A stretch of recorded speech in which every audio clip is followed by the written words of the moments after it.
Hello, I'm Professor Lieu. Welcome to our live stream. Today we are doing part 3 in our water mixable oil painting, focusing on a purple and yellow still life. If you would like to grow as an artist and you can't afford an art class, we've got everything you need here at Art Prof: critiques, tutorials, and professional development. Today's stream is part 3. I would highly recommend that you guys go back and watch part 1 and also part 2 so you can see the development of this piece. By the way, I would love it for you guys to draw or paint along with me. You can use any media you want. You can start a new piece. You can keep working on the same one. And then after the stream, please post what you make in the Art Prof Discord. We will be hanging out in the Art Alongs channel. And if you guys want to use the same reference photo that I'm using, the one in the lower left-hand corner of my screen, that link is in the YouTube video description below. Although I highly recommend, if you can, set one up from life. If you can't, we have lots of choices for you guys in our free reference photo collection. I also want to say that all of the supplies that I'm using today, they're in the YouTube video description below with links. So if you guys want to see very specifically what I'm using. Also, I want to say thank you so much to Winsor & Newton for providing all of the paints, the brushes, and the water mixable oil mediums that I will be using today. Okay, let's take a look at what I've got here, because you know what? I intentionally put this on a shelf where I could not see it, and so I have not looked at it since the last paint along. And I do think it's helpful to have a little bit of a game plan because, I don't know, there's just so much to think about. I need to organize a little bit better. And I think last time you guys will see the whole second stream is entirely dedicated to palette knife work. So this is one gigantic layer of palette knife.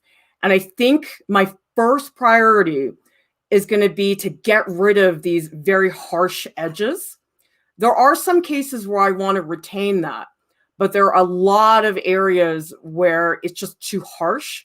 And I really want to work on those transitions. I still think today I'm going to focus on opaque paint because I think a little bit too soon to do glazing. Glazing really takes some time to build up a foundation of paint before that can actually happen. Now, I am a pre-mixer because I just don't like to be interrupted while I'm painting.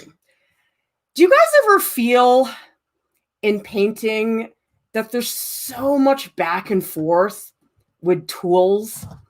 And I just really try to minimize that because for me, it just messes with my flow. Like if I'm with the knife, I want to be with the knife. If I'm with the brush, I just want to be in brush mode. And I'm going to start by just getting a nice, really rich, dark purple. And maybe I'll start just as a base color because there is so much of this yellow in here. I'm going to get a big blob of titanium white. Last stream, I used zinc white because zinc white's a little bit less stark compared to the titanium white. But I think today I'm ready to up the ante. And remember, mix small quantities. You guys can see a little bit of cadmium yellow light. It goes a long way. You'd be surprised how strong some of these colors are. Some of them are a little strong for my taste. Sometimes it's like, whoa, what? What are you doing? Cadmium red light. I did not need that. By the way, I will be taking breaks every now and then to stop and look at the chat, but I will not be doing that while I'm painting. Sorry, I just can't. It's too much to do all at once. But I will be taking breaks And I'll give you guys opportunities to ask me questions and make comments. And so if you have a question, just put it in the chat whenever you feel like it. And then when I take a break, I'll go back and I'll scroll up the chat and see what people are saying. So if I don't reply to you immediately, that is the reason why.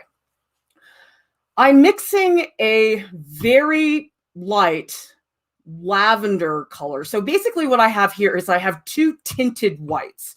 One is tinted yellow. The other one is tinted purple.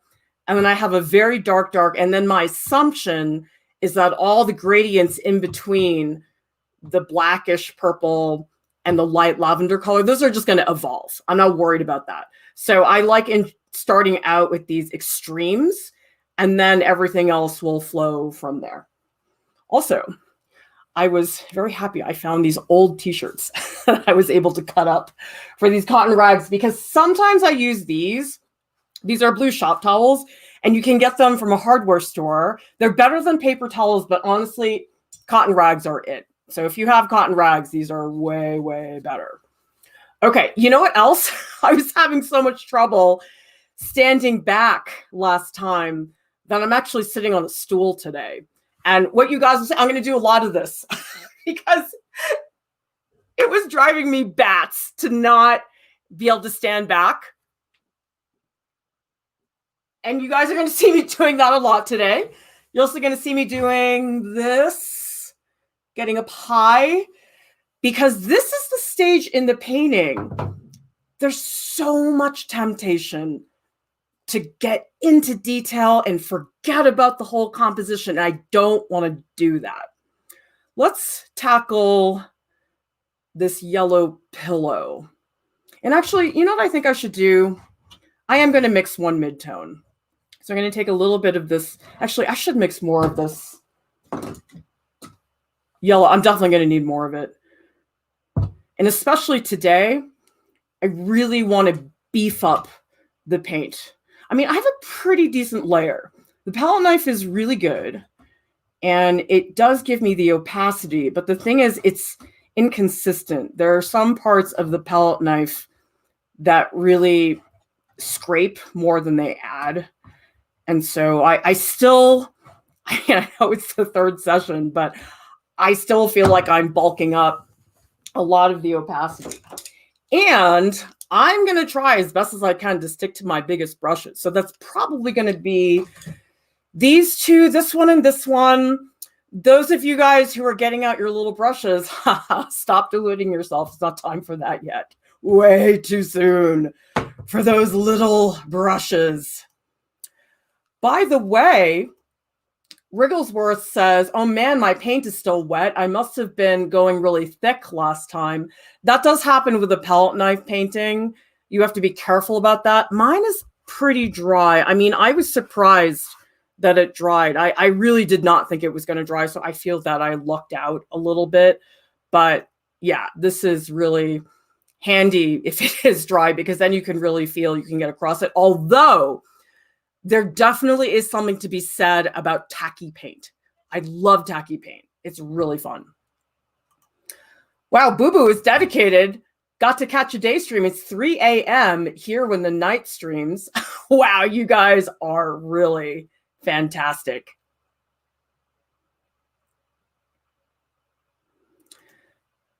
Karen says, how to decide on the subject? I keep ending up doing a kind of creepy, slight horror style, but I prefer to make fun, uplifting art. I want to have a punchline, a quirky idea, tips on decisions. Look at dark, humorous artwork. I would look at Edward Gorey. I would look at Tim Burton. There are a lot of artists who are quirky and funny, but dark at the same time. So absolutely, there are options out there. All right, I just want to get, actually, I want more of this like greenish color, because this is way too cool. Yeah, I don't like that. All right, so if that's too cool and I need it to be a little bit more green, I feel like I'm trying to do a math problem. I need to add more yellow, I think. Okay, let's just try it. That's better. Now I feel like that's too yellow. I could spend all day doing this, guys. I just love mixing paint. It's just really satisfying. And remember, the key to the palette knife, press hard. Don't be a floppy palette knife person. That's not going to work. All right, I'm going to add a little bit more. Oh, shoot. Was that Prussian blue? No. That was ultramarine. See, I don't normally have that many colors of blue on my palette, but I'm trying to give Prussian blue a chance. I really like it sometimes. I'm not totally bosom buddies just yet. All right, so this is a nice in-between tone. It's just going to help me with the transitions. Okay, let's try that. So this is the motion. You press down, mix it up, and then I scrape it up. So it's like a nice little neat bundle. See? That's really satisfying. Okay. And I've decided I'm going to paint slow today. Again, no fireworks. You guys want fireworks, go watch something else. This is not the place for that. I want to give a shout out to Karen. Thank you so much for the super chat. We greatly appreciate your support, which, by the way, if you guys have not done it yet, we are running our winter raffle because you know what, guys? It costs money to run Art Prof. It's not cheap. Equipment, monthly fees, even the reference photo collection that I know a lot of you guys are really liking, that costs money because we have to pay a monthly fee. And so we need your help. You guys want us to stay alive. You want us to keep going. We need your help to make that happen. There are 3 ways to enter. You can pledge monthly on Patreon. You can do a one-time donation on PayPal, or you can comment on the raffle video. Sorry, I didn't update the slide yet. Okay. Let's do some looking. And I don't think I'm going to use a lot of medium today. This is too bright. Let me mix another mixture. I got to mix more. Let's just get a giant pile of this because I'm already running low. I need another color that's in between these two. That's bugging me to not have that. So let's just get that in there. Who else pre-mixes? Tell me in the chat, are you a pre-mixer or are you an alla prima person? I have never been an alla prima painter. I love layers too much, but I know some people get beautiful effects with alla prima. All right. So I just want something that's just going to take the bite off of that other tone. I think I want darker. This is so severe, this dark purple, that I don't want it to just destroy everything. Like the contrast is too strong. I don't want something that's strong. Today's all about subtlety. Today's all about the in-between colors. That's what I'm after today. I'm not after contrast today. Contrast is the next layer. It's what I've mentioned in the past, that you do things on one layer to anticipate what you're going to do on the next layer. So you don't try to do everything in one layer. You don't try to nail the contrast and get the subtlety and get the glazing. This doesn't happen. You guys really have to think about what is the goal for this layer. And my goal for this layer is to soften edges and to get a subtle range of gray. So the nuances are really strong. I'm not going for the bold stuff today at all. So actually, by the end of today, I'm probably going to have pretty muddy looking painting, but that is the goal. Okay. That is absolutely what I'm going for. So yes, I actually sort of know what I'm doing. It's just not going to look like it. Right? Okay. And today, look at this. See this grip? A lot of people just hold it like this. I mean, that makes sense to me because that's how people hold a pencil. But does everybody see the motion is very limited? I feel that I can do this and I can do this, but that's actually not very helpful. And so what I'm going to do is I'm going to hold it like this, or sometimes I do this to let it be a little looser. And this helps me not tighten up so much because I really have to fight my own personal tendency to get tight. I'm just naturally a tight painter, and I hate that about myself.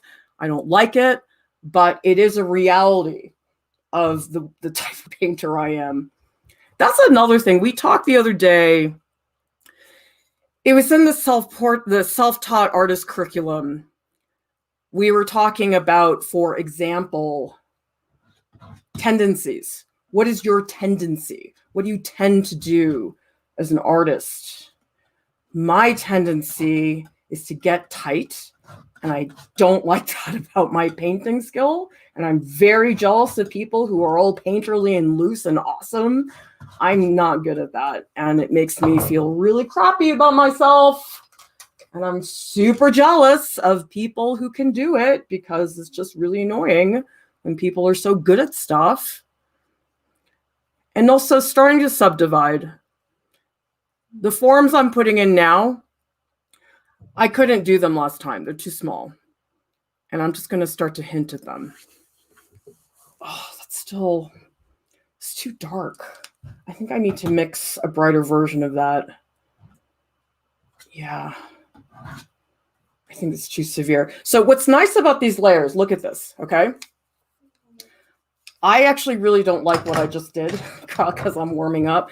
So the nice thing, what I do, I use the squeeze bottle. This is where I put my medium. And I'm using safflower oil, by the way. You take this and you just wipe it away. It's awesome. Total flex. This is why I use layers, because the layers make it so easy to do this type of thing.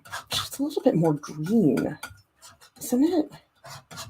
I think I need a little more cadmium lemon and a little bit more French ultramarine. Yeah, I need a greenish. It's like a greenish, grayish tone. Does everybody see? There's like a little bit of green in there. And then also do the little trick I showed you guys last time, which is just put a little swatch there. See, to me, that's not dark enough. So I think I'm going to put a little bit more of this purple. And let's see if that's a little closer. Oh, that's too purple. I need it to be more green. I need more cadmium lemon. I really like cadmium lemon. It's a very cool lemon color. It's very citrusy. Sometimes I don't like the warmer yellows. Like I need a yellow that has a lot of bite to it. And cadmium lemon is really good. Like for the longest time, I just used cadmium yellow, but there's something about the lemon that is really, really nice. Oh, it's still too light. This is a value issue. What I'm doing right, this is not a color issue right now. This is value. The color I have is just too light. So I'm trying to make it darker, and I'm trying to make it more green because it definitely, it's too gray right now. I need to give it a little more saturation. And who here has been watching our streams about color? We've done ones about complementaries, about saturation, and also that color mixing chart. Who here did the color mixing chart? I'd like to know who did the homework. Oh, sorry, I got to do the swatch. Let's see. Ah, that's much better. Okay, good. Does everybody see how long that takes? Oh my God. This is why painting takes forever. Quick strokes. I might do a little glazing later. I'm not totally certain about that. And then here's what I do is I do minor shifts with my brush. So I don't only mix with the knife. I do most, like 90% of the mixing for me is with the palette knife. But then 10% I do like these little minor adjustments. Definitely stuff that I do with the brush. Okay, I lied. I do need a little bit of the small brushes. There's this little slit in the middle that I don't want to miss out on. And I do find it helpful. Everybody see how I'm doing this? I like to have 3 brushes or 4. This way I don't have to clean my brushes so much. Like if you guys only paint with one brush, your colors are going to get really muddy. You have to mix it, You have to not mix it. You have to clean them all the time. This way, I don't have to clean very much. In fact, I don't clean much at all until I'm like almost finished. Just really simple strokes. I got to warm up. I'm just not warmed up at all. And I'm going to do some dry brushing. That's why I'm not adding any medium right now. I don't want the medium. The medium is going to make everything too slippery. That I don't want. So for example, I might take this color and then make it a little bit brighter. So this is what I mean by mixing with your brushes, like very, very small quantities. You don't want to mix huge amounts. That's going to make things really difficult later on. And I am not very precise about the shapes. I'll get it close, but I'm not going to be a real stickler about that. And also, I don't try that hard to get the exact color. See, I would if it was a still life in real life, but it's really hard to do when you're working from a photo. Everything changes. Like, I don't trust the color that I see in a photo. It just never is interesting. So I am probably going to mess with that a lot more. Let's get thicker. Like that. And I'm definitely going to work on some transitions. But for now, I'm not going to get the soft stuff going just yet. Okay, let's see what all of you guys are saying in the chat.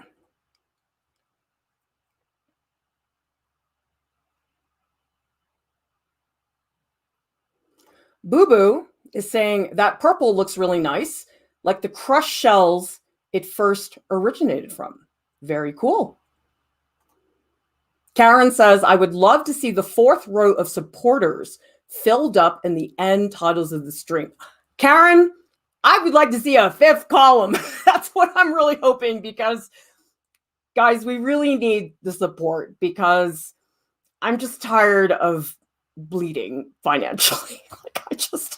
Like, I will be so happy to just break even. That would be a really good feeling. So help us out. I know that everybody's limited in your resources, but the more people that donate, the better. I mean, if everybody in our Discord, which is over 3,500 people, donated, oh man, that would make a really big difference, you guys. And I'm just talking $1 per person. And obviously, we've had a lot of people who've done more than that, but that would really help us a lot. Carrie says, I started pre-mixing watercolors. It helps not to get distracted from my train of thought. Yeah, and I think sometimes just staying with the same tool, sometimes that's the difference. Boris says, alla prima all the way. I'm too impatient. See, I thought I would be one of those impatient painters, and I still sort of am, but I like the protection of the layers. I like knowing that the palette knife layer is stable and I'm not messing with it, because I feel that I get very muddy very fast. And so the layers prevent that from happening as quickly, because I know I have a solid layer. And if I don't like it, I can just totally erase it out the way I did in this one area. Sleepwalker says, I absolutely love to premix. Sometimes I just mix colors for an entire afternoon before I get into painting the next day. And with oils, you really can do that. I mean, with acrylics, that's not really an option.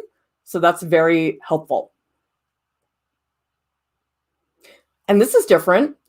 Valera says, I just put the paint on the palette, but I only mix what I need to at the time I need it.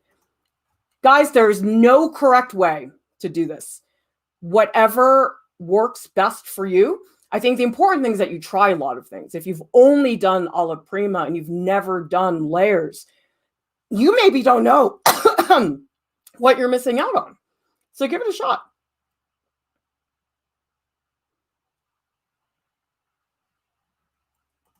Mareka says, some of the greatest painters in history are pretty tight painters. No. Oh, yeah, for sure. Oh, my goodness. Think about Grunewald. Guys, have you seen the Isenheim altarpiece. Okay, maybe you don't want to see it. It's a really gory crucifixion. I mean, I know the crucifixion is already not a pretty scene, but the feet in Grunewald's Isenheim altarpiece, oh my God, that thing is way scarier than the It movie, which did not scare me at all. I love so much that you guys are helping each other in the chat. It's really helpful because, you know, it's awesome. We have so many people coming to the stream today, which is great. But the thing is, I'm just one person and I can't always answer every question. So when you guys help each other out, oh my gosh, it's such a help to me. It's like having 10 teaching assistants. It's great. Like when I was at RISD, they only let me have one teaching assistant. Now I have many people who are helping each other out. Bleepkin says, this is what I have to learn. I feel like whenever I'm trying to limit my palette, I'm afraid to mix the, quote, more purple or, quote, more green blues, for example, and miss the limited aspect I was looking for. So much of this is trial and error, you guys. A lot of this is not predetermined, so absolutely don't worry about that. Okay. I want to give a shout out to John Fisk. Thank you so much for the super chat. And I hope to see more of those super chats come in, guys, because we need the funding. I know this looks like easy peasy and it looks like it doesn't cost very much, but it actually does. All right, back to that pillow. I know I'm moving so slow, but you know what? You have to at this stage. This is not a point where you can, well, for me, at least, I can't work really fast. I find it very distracting. Let's up the contrast in the darks.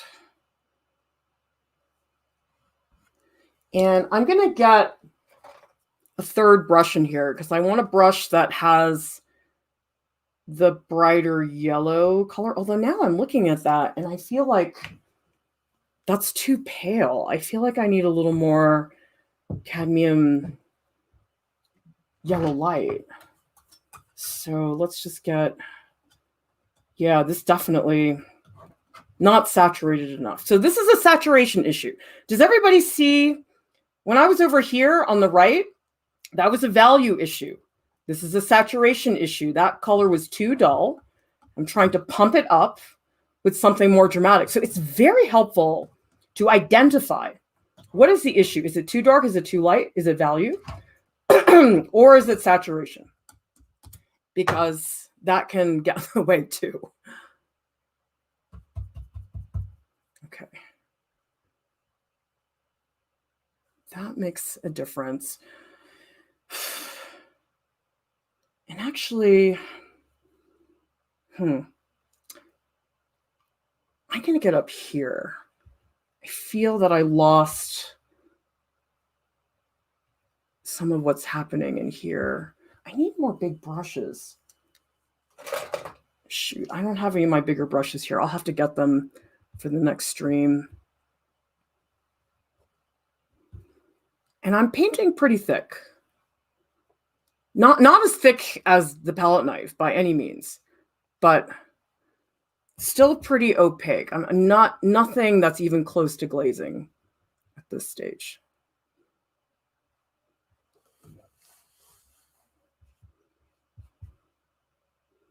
Who's painting, by the way? Because you know what?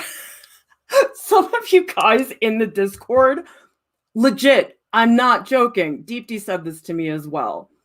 You guys are so productive. I'm like, dude, I'm the one giving you the advice for how to practice. And you guys are practicing more than I am. I have like mega teacher guilt. I'm like, you are such a hypocrite. You're like teaching all these people to do all these things and you're not even doing it yourself. It's really hard.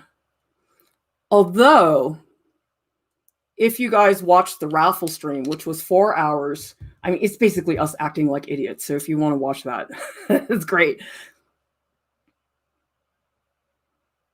But I was talking in that stream about how it's actually difficult for me to do something that is not art prof related. and how I used to keep my studio practice very separate from art prof. Not on purpose, I just did. It just worked out that way. But I almost can't now because I feel like everything I do is a teachable moment. I'll sit there and I'm in line at Trader Joe's waiting to get in. And I'm thinking to myself, oh, people would really benefit from seeing this crappy sketch so they can know that it's okay to make bad work. And so I just end up doing that. Oh, guys, you know what else? You're going to be happy about this. You know how everybody's sketchbook on Instagram is perfect and it makes you feel like crap and you get like mega sketchbook envy? I'm going to show you. I can't remember if it's this week or next week, but I'm going to show you guys my crap sketchbooks and you're going to feel like freaking Michelangelo after you see that. Oh, and there's a lot of yellow back here, actually. Let me build that up. Also, you know what helps me? Speaking of sticking to the same tool, what I do like to do is stick with one color. Does everybody see how I'm using this yellow right now? And I'm trying to find all the places where this particular yellow is going to help me. That's another way to keep things more simple so you just don't feel so spread thin. So that's what I'm going to do now. I'm just going to stick with this one yellow until I feel that I've exhausted it and I need to move on to something else. See, that's the thing. Like, I'm a very organized painter. I can't be one of these like, ooh, romantic painters. I'm not one of those people. Wish I was. A lot of things I wish I was. I wish I was Hugh Jackman's wife. That's what I wish. Oh. Although, I don't know, maybe that would sort of suck because being married to a celebrity, that cannot be easy. But then you're with Hugh Jackman. Guys, I posted this picture of him. It's in my Instagram story, my personal account, Clara Lieu. And he's playing backgammon. I'm like, how can you look so good while you're playing backgammon? I didn't know that was possible. You know what it is? It's because I was on a Hugh Jackman diet. You know when you like purposefully starve yourself because you're like, okay, can't watch this movie too much. I don't want to get tired of it. That would just be tragic. So I didn't watch any X-Men for like, oh my God, maybe like a week. It was a long time. And then yesterday I was like, okay, that's it. And I always I'm like, oh, I want to spend time with my daughter. Really? Because she likes X-Men too. And so I was like, come on, do you want to watch X-Men? I sort of had to talk her out of it. She wanted to watch South Park. But yes, I know I'm a bad parent. I let her watch South Park. But anyway, you're watching X-Men 2. I was like, oh my God. I was like startled. Like it had been that long since I watched it. I was like, oh my God. I forgot. Like I legit forgot how good he looks in that movie. You know what I think, guys? I think I've tried to distract myself so I don't think too hard about my painting.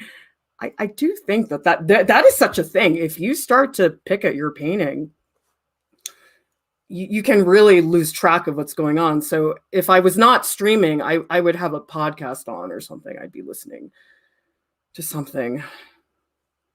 Be listening to Ari Shapiro. I was so excited. He came back from furlough. It was so sad when he posted on Instagram. He's like, I'm on furlough. I'm like, what? What? How can you be on furlough? No. I mean, I really should just be more concerned about the station. Because if they're putting people on furlough, that can't be good. But he's back, and I got to hear his voice. I was just like, oh my God, I'm reconnecting with all these hot white men. I mean, Ari Shapiro is hot, but I just love his voice. I mean, it's sort of like Benedict. So you know what it is? There's like categories. There's like people you like because of their body. There's people you like because of their voice. And there's people you like for both. Maybe it's just degrees. It's like Okay. Benedict does not have a great body. I mean, it's fine. There's nothing wrong with it. It's not like Wolverine. You guys thought you were here for a painting lesson. I'm sorry to disappoint you. I promise I'll talk about painting. I just am like still recovering from that Wolverine experience last night. Jeez. Okay, time to step back. I'm going to do it. I'm going to get up because I have my stool.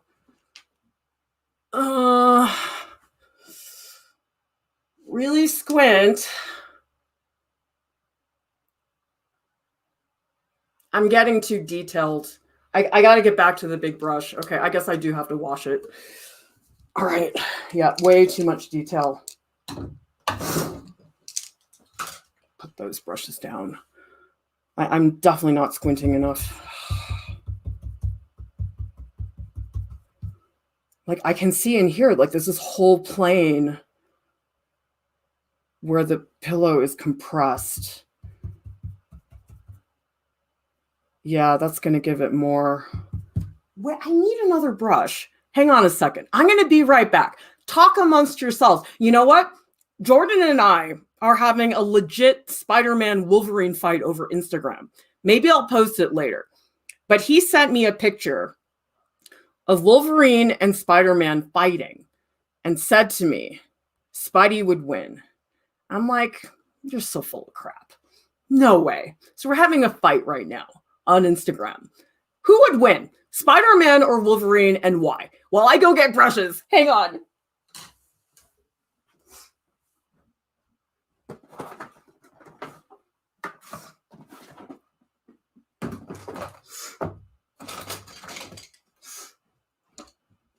All right.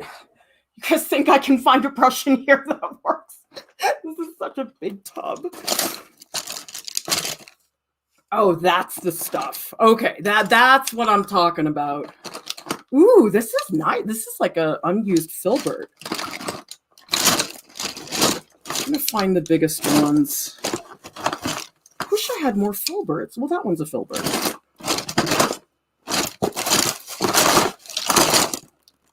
Maybe that's enough to tie me over. Okay.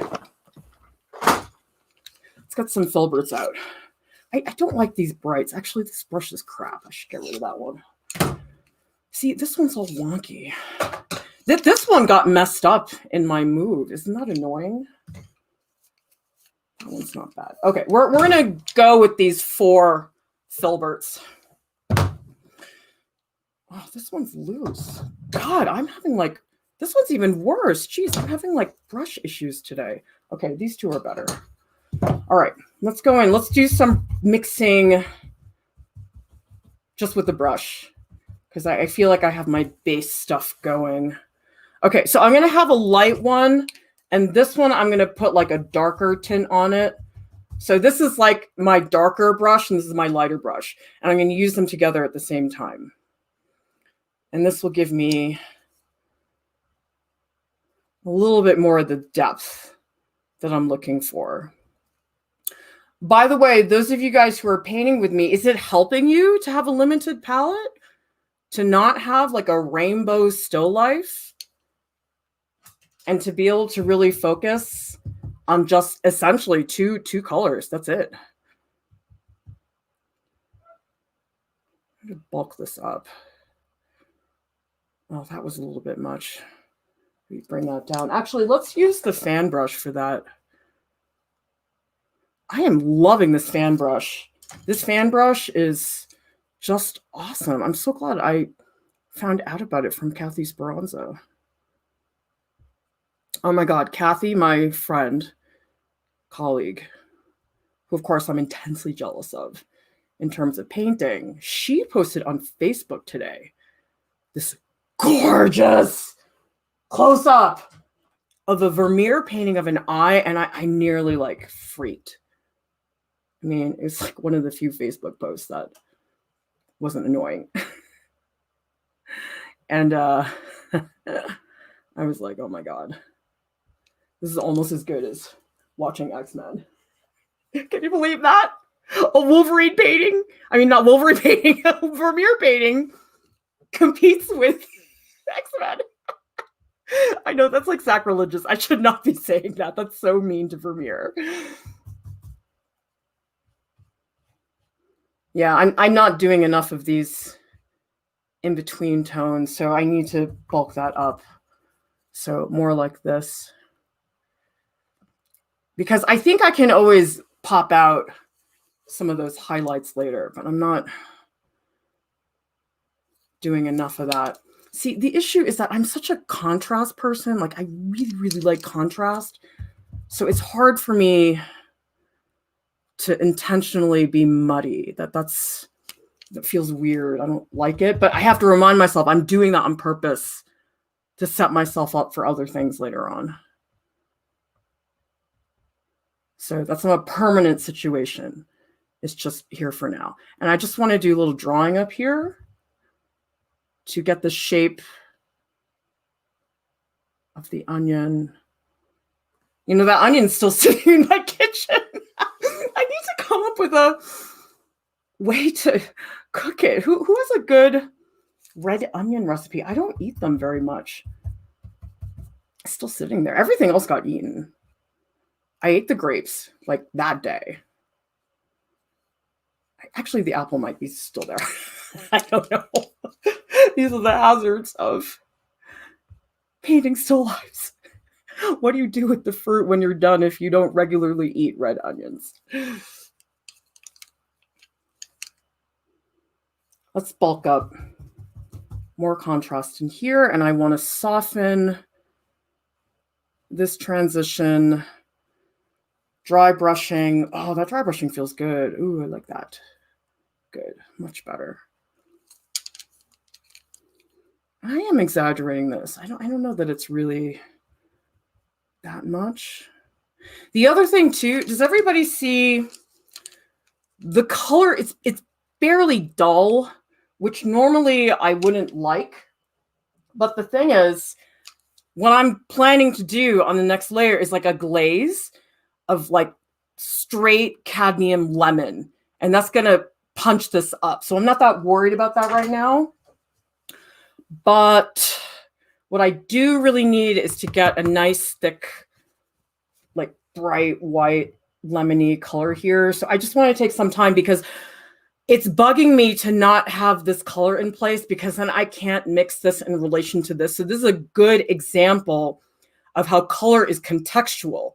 Because if you look at the pillow versus the apple, does everybody see how the apple is visibly brighter? It's higher, brighter in value.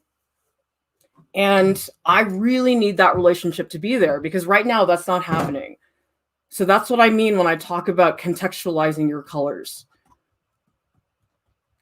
And it's not dull, but it's just not, it's not as yellowy. So actually, I think I need more white. This is titanium. Last time I used zinc. Thing is, I don't paint that much, so I don't feel that I have a super good grip on the difference. I mean, maybe if those of you guys who paint more than me, maybe you can say in the chat what you think the differences are between the whites, because I'm not that subtle about it. Okay. So let's just get in like a really bright, like thick yellow, especially this edge where the apple touches the pillow, what I'm doing right now. That's pretty important. Yeah, it's really bright. Because the other thing I really want to do today is keep the lighting. The lighting is so important to me, and I will just be sad if I don't have good lighting by the time I'm done with this third layer. Yeah, I know this says part 3 or 4, and this is not going to be a 4-part series. It's going to be a 5-part series. Sorry. Painting just takes forever, especially if you're doing it live. I mean, I'm not doing a time lapse of this, which is what a lot of people do. I need to brighten this. See, now I don't understand that. Okay, I'm getting distracted. That's not good. I need something a little bit more saturated. So maybe just get some cadmium lemon in there. And because this is reflected light. Everybody see what I'm doing right now? We talked about that in the lighting stream, about how it's hard to see reflected light unless you're really looking for it. So it is something you have to make an effort to do. Okay, this is pretty dark. That purple in between. Oh, this is too small. I don't like this brush. I think this brush is better. I still don't feel warmed up either. That's the other thing.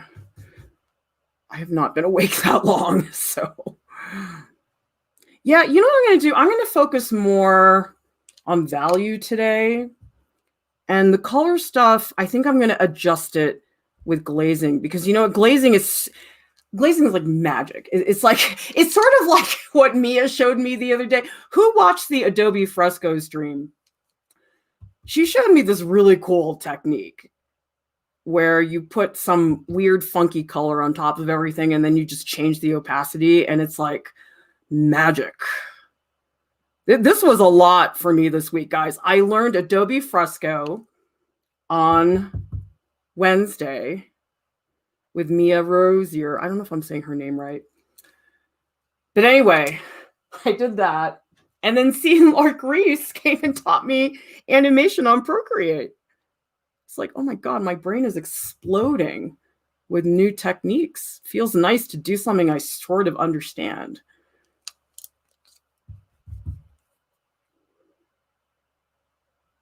I need more subtlety. That's just, ugh.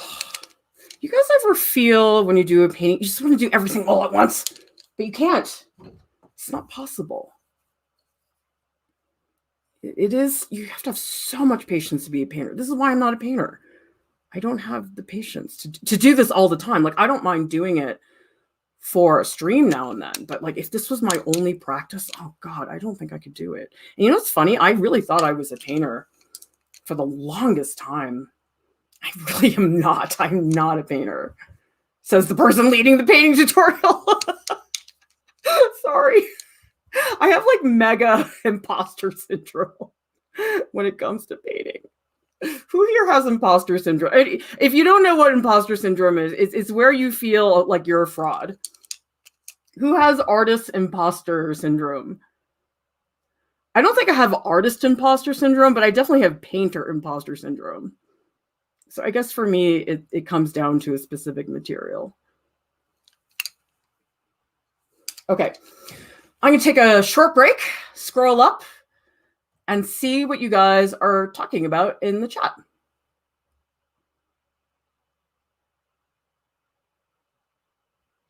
I agree with you, Ina-san. Spidey is too nice and inexperienced to win. Oh, he would lose in 2 seconds. He's like a bowl of ramen noodles compared to Wolverine. Come on, Wolverine is like a steak.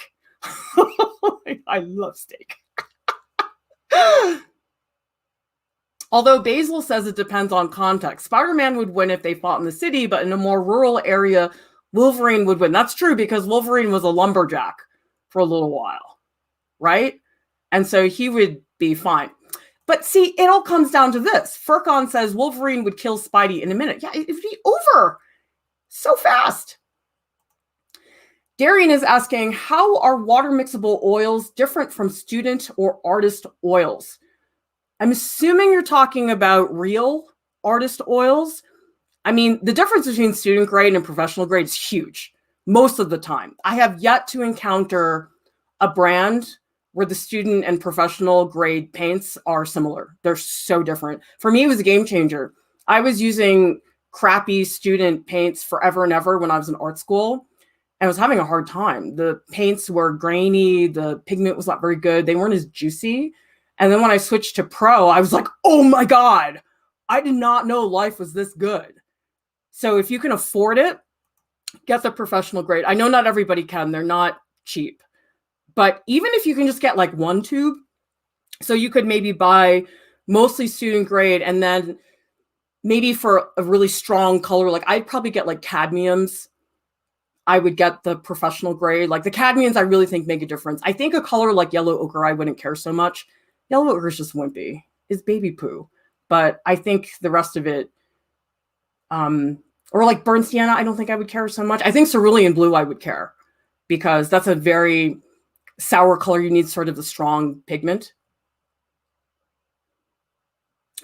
Rick is asking, what are some good starter oil paints? I'm a Winsor and Newton girl. I happen to really like their paints a lot, because the issue is you don't want to get paints that are so crappy that they give you a inaccurate representation of what oils are like, which is what I felt I was getting as an art school student. I would say Old Holland is overkill. Old Holland is so expensive. And I had this painting professor like, I only paint with Old Holland. I'm like, okay, have fun paying $60 for a tube of paint. Like, I'm not doing that. And I tried them. I tried like one tube. I mean, I guess it was okay. It wasn't enough to convince me to pay $50. But you can try different brands and see what works well. T. Luck says, nice to be on Life Painting with Clara Lieu. A lot to learn. Thank you so much for giving this opportunity. Be blessed. I'm so happy you guys are here with me hanging out. Wrigglesworth says, using the limited palette is helping me to see how many shades of color there are between those, quote, two colors. Yep. I just find that sometimes if you give yourself a limited palette, you're much more likely to mix those subtle shifts of color. Like, I feel like if I had every color in my palette right now, I would not be doing this. I probably would be like, okay, that's green, that's blue. I wouldn't be looking at the subtleties. So I find this really helpful. Oh, Seven Angelic says, onions fried with potatoes or pop them in a soup. Seems like a lot of people, like Gergana says, French onion soup. Okay. Ooh, Blue Wolf says lentil soup. Okay, I could definitely get behind that, because I'm really into lentils. Bleepkin says, excited to see that glaze. Yeah, it's like people expect sometimes such unrealistic things on YouTube. People want things wrapped up so fast. And I'm like, you can't. If you guys really want to learn stuff, I'm sorry, it's work and it's time and it's an investment. Everything takes longer if you want to do a good job. I was working on this YouTube thumbnail, and I'm embarrassed to say I spent an hour and a half on it. I know it is not a good use of my time, but I couldn't let it go. I needed it to look good. It's bothering me. I'm a little bit compulsive that way. Well, I'm very excited to welcome Rid, first live I managed to catch from the United Kingdom. Awesome. I'm so happy. Who here is a lurker? Who here has watched but never commented? I am going to dare you to put in your first comment ever. So do that, or tell me if it's your first live stream, because this is really, really fun. John says, I have imposter syndrome as a teacher. As a public school teacher, I go between not feeling appreciated at all, also given too much credit. I haven't painted in a while until today. Well, I'm so glad you're painting. I'll tell you, people who teach public school, you guys are incredible. It's, oh my gosh, it's such a hard job. And it is true, it is severely underappreciated. I feel bad. I mean, my kids go to public school, and I do not show the teachers the level of appreciation that they deserve, because I don't have time. I mean, I know that's a dumb excuse, but it's true. I mean, people just don't get the appreciation that they deserve. Violet Sky says, how do you know when it's time to walk away from a painting? I'm working on one that just isn't coming together. When do I pull the plug, or should I persevere? It's been a year off and on. We do have a stream. It's under the Artistic Process YouTube playlist. And it's called, Is My Artwork Finished? It's a really hard call, and it's different for every person. Frickin' Alex Rowe told me, I just know, in that Alex Rowe NPR voice. I don't always know. What helps me, I put it away for 2 weeks. I don't look at it, because my opinion is very biased when I do that. And so I do that, and then I ask myself if I'm picking, because I definitely will pick. And if I'm not making visible changes, like if nothing really changes for a good half an hour, that's probably a sign that I need to walk away. But again, it's different for everybody. And it does depend on what results you're looking for. Depends on how tight you want it, on how smooth you want it. Really, really depends. That's why, you guys, I was saying earlier, have a goal. Like, what are you really trying to do with this painting? If you don't have a goal, it's actually very, very difficult to go, oh, I should use some of the yellow on this potato, because this potato, this is a value issue. It's way too dark. Oh, that feels good to put in that.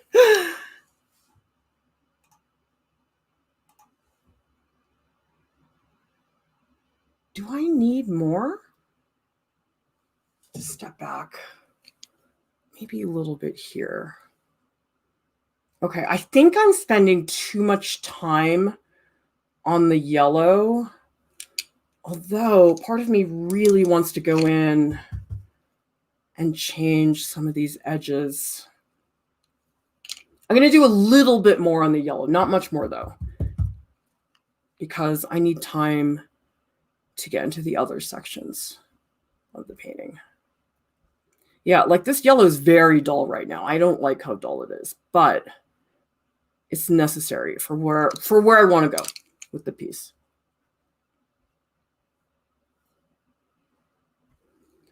But yeah, if you guys see the range, it's definitely much greater now because I'm just using these two colors. I mean, again, I don't paint that much, but if I did, I think I probably would not do a rainbow range that much. I really don't think I would. I really think I'm better with a limited palette. Yeah, I love this big brush. This is a good brush. I like this brush. Feels good. Okay, I think I'm just going to get into that upper spot here because there's this like purple shadow that's behind the grape and the yellow. And I just, value-wise, just want to get something back there. And maybe, the thing is, that area is very blue. I don't know. I don't want to rely on the glaze to do everything for me, but glazing is great. Oh, it's so satisfying. I don't like that. I'm going to get the fan brush to bail me out. Oh, no, that's too bright. I think I need like a light blue, although maybe I should get into here because that ball is bugging me a lot.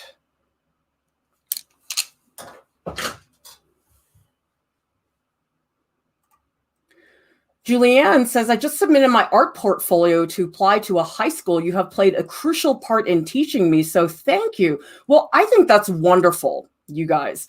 By the way, a lot of people have been asking me, they've been telling me that they cannot donate to the Winter raffle, which is fine. I understand that's not within everybody's means. And people have been saying to me, well, how can I help, even if I can't donate financially? You guys can help by spreading the word. Post on Instagram, post on Facebook, your social media, whatever, and tell people about us because that is valuable. I mean, the financial part, yes, extremely valuable, but this other stuff is also valuable too. By the way, I want to give a shout out to Sonnet earlier, who gave a super chat. I think it passed by me in the comments, so I can't show it, but thank you so much. And also to Luis Oyola for the $10 super sticker. Thank you so much for your support. Guys, keep it coming.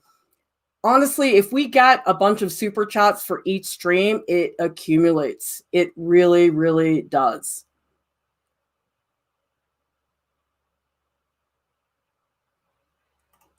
Angie has a narrative. The ball makes me think of a big mama grape producing her babies from stocking produce. Oh my God, that's so good. See, still life's not boring. People are just lazy. You can make anything interesting. Like this whole, there's nothing good to draw. Oh, come on. That's your fault. If you guys look at the world and you say there's nothing to draw, you got to change your mindset. It has nothing to do with the world. It is not the world's fault. It is your fault for not seeing past that.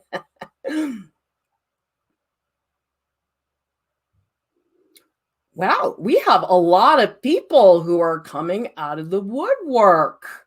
Amanda Rose, W.C. Lee, Inasum. Awesome. Just say hello, guys. It's not going to hurt you to say hello. It really is not. And plus, people here are super nice. And if they're not, I just put them into timeout. It's great. Okay. Yeah, I think it's mama ball time. I got to beef up. This white is pretty dramatic.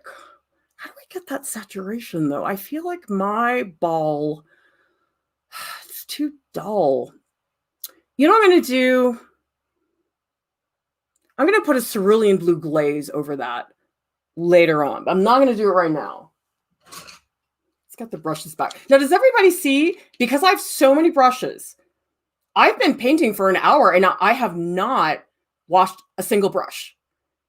That's really helpful to me because that's a disruption for me to stop and clean my brushes. It makes me feel like I am all fragmented. I'm going to mix a different purple though, because while I like that purple, I'm going to try one with cerulean. Cerulean blue has a lot of yellow in it. Let me see what happens. What if I add the cadmium light? Cadmium red. Ooh, I do not like that. That is bad. Okay, let's... Good old Alizarin Crimson is going to help me out a lot. Love Alizarin Crimson. We have a question from Isma. Can you use a glass palette? Just paint it gray on back of it and I can use it as a palette. Actually, we do have a video on how to make a glass palette. My recommendation is a sheet of gray paper underneath, backed up by foam board, and then putting duct tape around the side. I'm actually really sad. I can't find my glass palette. I have to make a new one. I have not had time. I mean, it's bugging me to use this white palette. By the way, if you're wondering, this is what I'm using for a palette. It's freezer paper, okay? You can get it at any grocery store. It's usually near the cling wrap or the aluminum foil. It's much better than the disposable palettes that you guys will find at the art store. I know, I need to get my glass palette. I just, so behind. Also, thank you so much to Violet Sky for the super sticker. We greatly appreciate your support. Keep it coming, guys. We need everything that we can get to keep this up and running because I'm not kidding. You guys probably don't know this because I don't say it very often, but at the end of the month, I'm like, oh, thank God. Thank goodness we are still here. I know that sounds dramatic, but it's true. And it's stressful. I wish I didn't have to worry about it because I'd much rather just focus on content. It would be a lot more fun that way. But I need Art Prof to be free because I do not think we would have the community that we have if I had a paywall. Has anybody here, by the way, taken a class online that you had to pay for? And tell me in the chat, how was that community? Did you feel there was a big difference in terms of what you had access to? I'm just curious because I watched a video the other day. I can't remember what it was. It was on like gesture drawing. And I thought it was going to be a video on gesture drawing. And it was. They had a little bit of stuff in there. But it was annoying because at the end of the video, they were like, oh, we'll tell you the rest if you pay for this. And I was like, it's kind of annoying. Oh, geez, this alizarin crimson is too strong. I need more cerulean. Let's get some cerulean in there. Come on, move. Get out of the way. Oh, stop doing that. Okay. Because I know there's Skillshare and Coursera. And don't get me wrong, Skillshare is one of our sponsors. So we definitely owe stuff to them, which I'm grateful for. And I know, people have to make money. I'm not putting down platforms that charge. I just am curious to know. Because I suspect that because we are a free platform, our format just is different. It just is going to be, because there's so many things about a paywall that change everything, understandably so. Okay, let's see how this is. And actually, this one I am going to put a little bit of this medium in here. This is safflower oil, and I put it in a squeeze bottle because look at this. I can just like squeeze a little bit in here and it stays nice and clean. I don't like palette cups because every time you put your brush in the palette cup, it gets gross. Okay. Oh, yuck. That is so dark. You know what I'm going to do? I'm going to make it brighter so it has more white, and then I'll put a glaze over it. That's going to work better. Okay. Titanium. Let's get that in there. I mean, granted, if you sign up for Skillshare, it's a lot of classes. Oh my God. I cannot believe how many classes you have access to. We will never be able to offer that. We're too small. But on the other hand, sometimes I don't like those big platforms because they just feel really impersonal. Like you don't really get to know people. It's sort of like a one-time workshop where it's like you show up, you get what you want, and then you leave. But I like Art Prof because we work with people on a long-term basis. And I see what everybody's up to, and it's very inspiring. And like I said, you guys are more productive than we are. It's so bad. And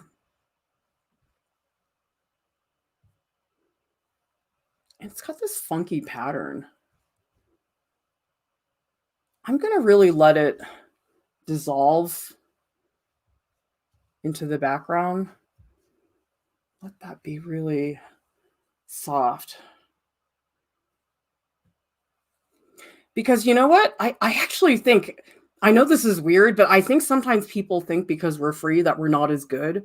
I don't know if people, the money sort of justifies the quality for some people. I know that sounds weird. But I do think sometimes people look at it, you're free, oh, you must not be very good. I mean, I think we're pretty good.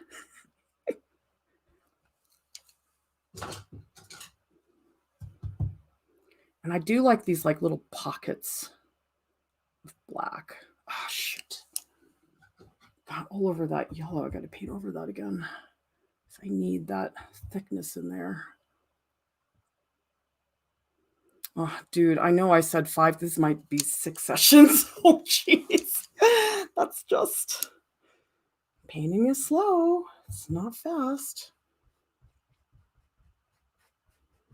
You know what I might want to do, actually? Hang on, let me get back.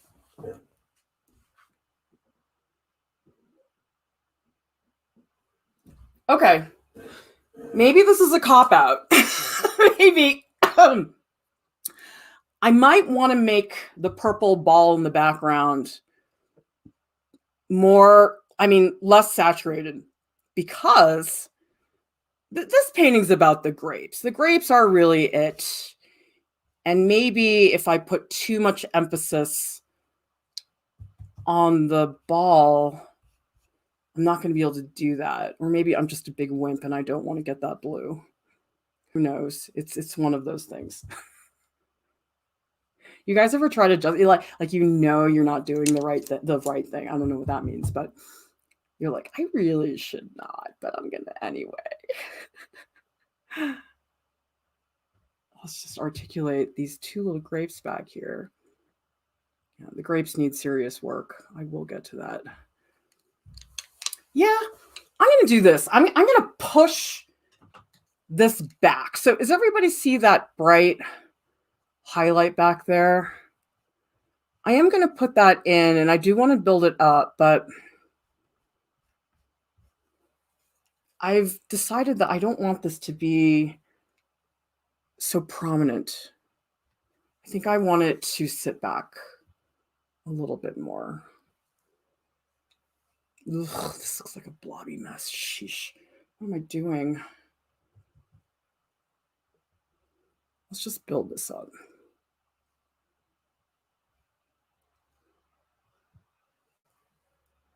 Okay, it's a little bit better. Oh, and you know what? The edge of that almost, you know what I need? I need like a periwinkle blue back there. Okay, let's take a minute and mix that.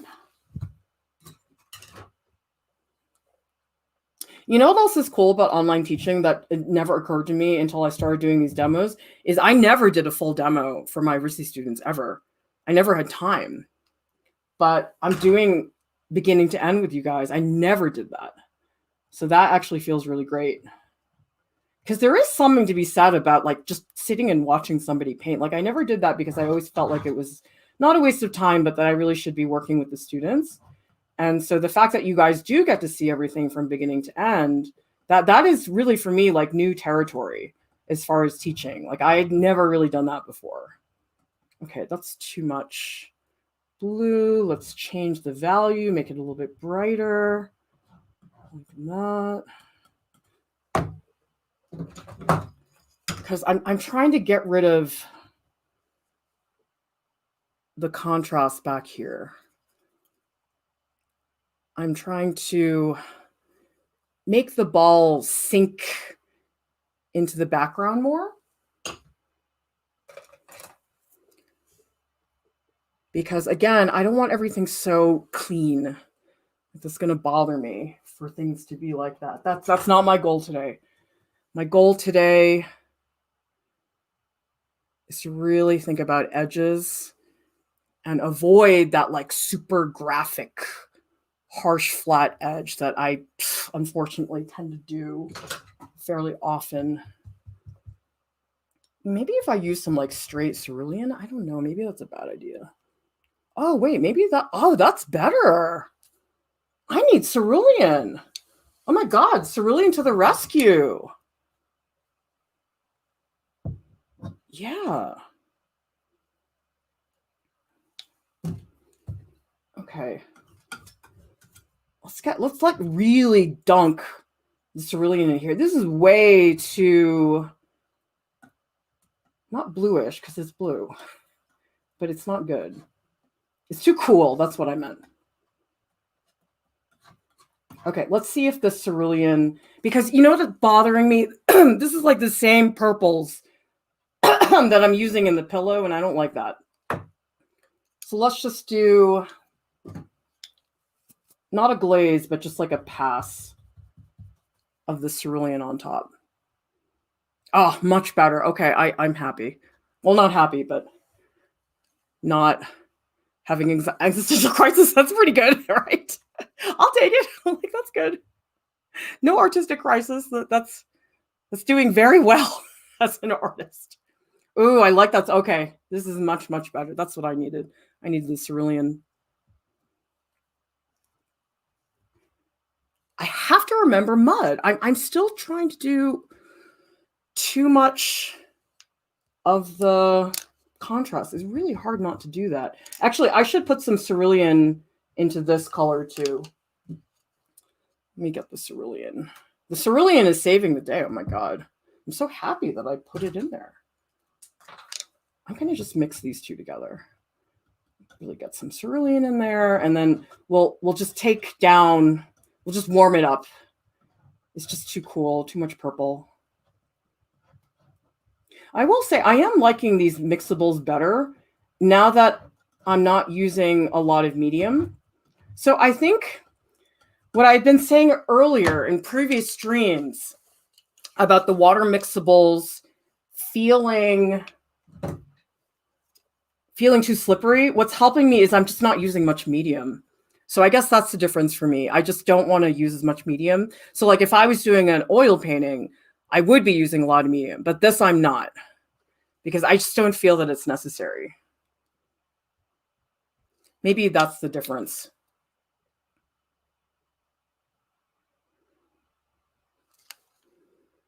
Oh, that's much better. Okay, I feel better now.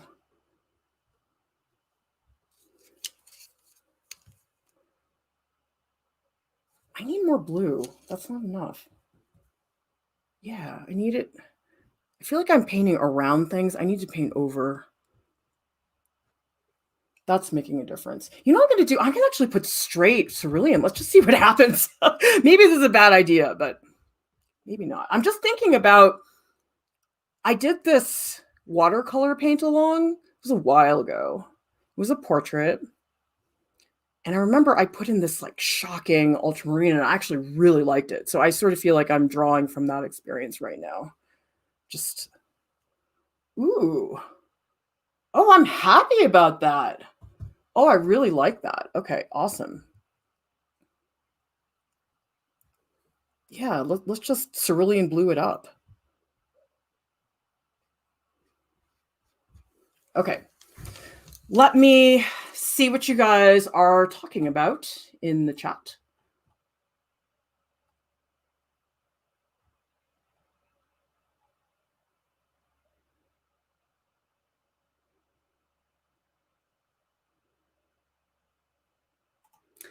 Leapkin says, I paid once for a course. There were people, but not a community. Definitely nothing nearly as welcoming as here. Thank you very much. I know, I'm just fishing for compliments. Come on, you need to do that every now and then, right? Marika says, I think the audience here is much more diverse and more of a true community than with paid courses. It's one of the things I truly appreciate here. I wonder why that is, because you would think with a paid course, sometimes people say, oh, because I paid for it, I have to participate. But maybe that's why. Maybe it's because you're participating not just because you want to be there, but because you guilted yourself into doing it. Maybe that's the difference. I don't know. It's very difficult.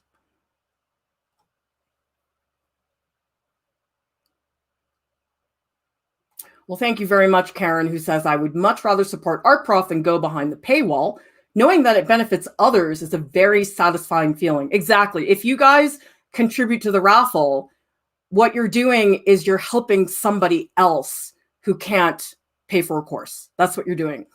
I got a really nice handwritten letter. Oh my God, I've gotten so many nice handwritten letters. It's lovely. I miss getting nice snail mail.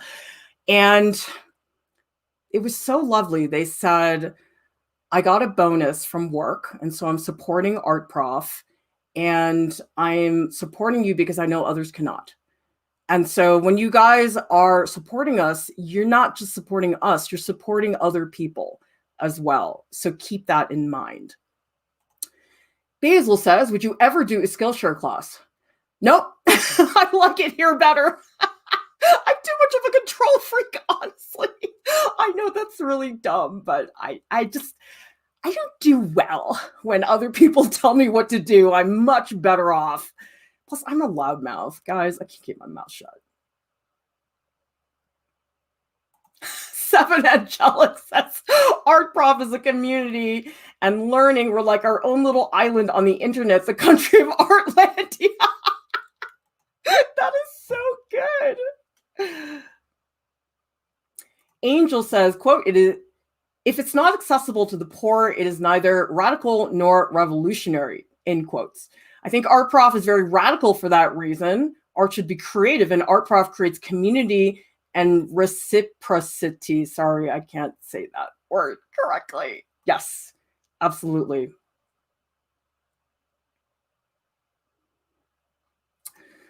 Michael says, if you got more than enough consistent funds by the end of the raffle, how would Art Prof change? Oh God, you guys, we really need equipment, because you know how everybody is like dying for Alex Rowe to do this?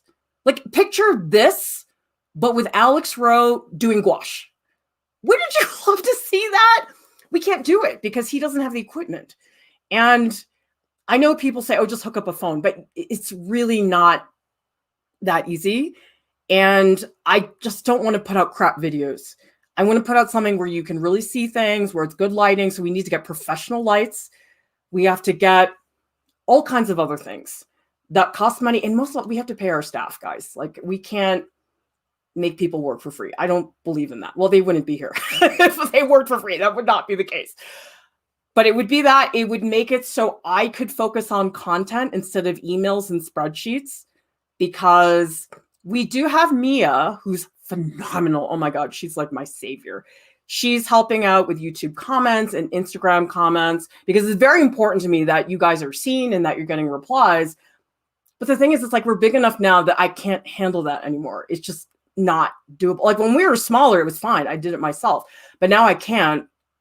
And so the consequence that I'm worried about, if we get, quote, too big for our britches and can't handle the demand, that's going to really bum me out. And the thing is, it's not just Alex Rowe. Like, think about this. Like, Lauren could do a marker stream, and Kat could do, Kat is really good at soft pastels. She's better than I am. And Jordan could do traditional stuff. He's very good at that. Deepti could do, and like, there's all these things we could do. We just can't do it. The other thing is, I really wish I could pay the TAs so they could be more present in the Discord. They're not there because I can't pay them for it. There's so many things. And then there's ongoing stuff. For example, we got to pay for the Flickr reference collection page. I know that so many people are enjoying that, but that's an ongoing expense. Like, a lot of these expenses, it's just not one time. Like, here's another example. So people might say, oh, well, you get the equipment. Great, you're all set. Right? No, because my mic died yesterday and my gigantic light that I love also died. And so there's expenses. People don't realize it. It looks like nothing, but it's a lot, you guys, to maintain. And you know something? I have never been paid for Art Prof, ever. Everything that we do goes into everything else. I never get paid, ever. I mean, I probably make like negative money, if anything. That doesn't really make sense. Make negative money. But I sustain myself through lectures and faculty training, and that helps. But it would be nice if I didn't make negative money. That would be really nice. Well, thank you so much for joining us, Bees, who says this is the first Art Prof stream I've been able to catch, and I'm so excited. Well, I'm so happy that you are here. Vanessa says, I think like that too. If I could, I would pay for something for Art Prof, like a hosting, because my worst nightmare, now that I have Art Prof, is the possibility not to have it anymore. Which, I'm sorry to scare you guys, but that could happen if we don't fix this, because it could. I mean, we've done pretty well. We've lasted a long time, but the thing is, we're getting too big for our britches. It's a curse and a blessing, you know. Like, I'm so happy that we have the reach that we have now, but the consequence is that we're literally having growing pains. That's what's hard about it. I mean, it's funny because when you're small, you spend all your time wishing you were big, and then you get big and you go, oh my God, there's this whole other range of issues. So this is interesting. Stacy says, I found that the free stuff is better. Shoe Rainer on YouTube has helped me so much with my drawing. That's awesome. So that's interesting. A lot of people have found that the free stuff actually is better than the pay stuff, which is so weird. Like, you would not think that is the case. You'd think that if somebody's paying you, I mean, if you're paying somebody, you'd think that they'd be able to do a better job, but I guess it doesn't work that way. We have a message. It says, hey, I'm Gur. I'm 14 years old. Just started oil painting. Just wanted you to know your videos are extremely helpful. That's amazing. I'm so happy you're here, Gur. Like, you guys, this is amazing that we have people who are 11 that watch our videos. We have people that are 12 that watch our videos. We have people that are 76 that watch our videos. That's amazing. Thank you so much for the super chat. 10,000 crows. This says everyone donate so we can see Alex doing gouache. Exactly. Because we have one gouache video, you guys. And we just don't have any in the can. The only way that we're going to get a gouache video from Alex for a while is going to be a live stream, and he needs the equipment. Yep, 7 Angelic, upkeep, materials, wages, online fees, so on and so on. Art Prof needs your love. Yeah, if you guys go to the Raffle page, I listed a little bit of the stuff that we pay for. And it's like people go, oh my God, really? I'm like, yes, it costs a lot to keep this up and running. Okay, let's finish up the ball. Well, not finish it, but you know what I mean. Let's get more into that. Oh, I got distracted for a minute. I found a really good picture of Michael Fassbender yesterday. It's so good. I hadn't seen it before. It's like, you know, when you discover like a really good new photo, you're like, oh my God, I haven't seen this photo before. It's like Christmas.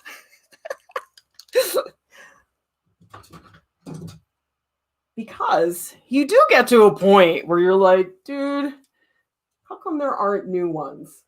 Why aren't there new photos? Although Hugh Jackman has an Instagram, thank God. What would I do if Hugh Jackman didn't have an Instagram? Michael Fassbender doesn't have one, and neither does Benedict. Come on, guys, up your game.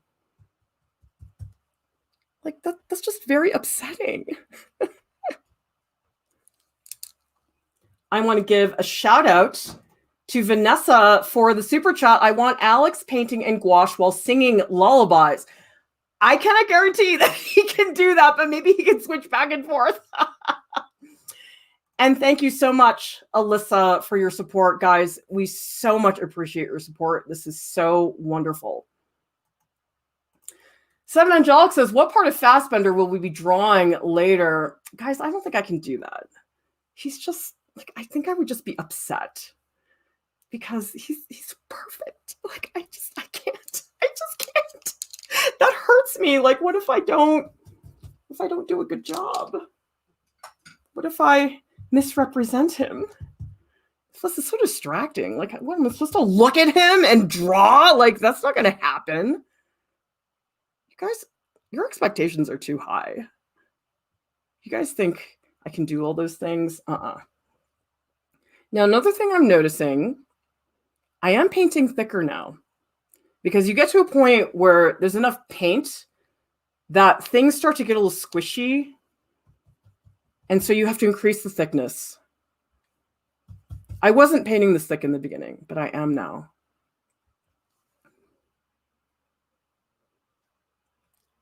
I'm starting to like better how the crystal ball thing, I like much more how it's starting to sit, although,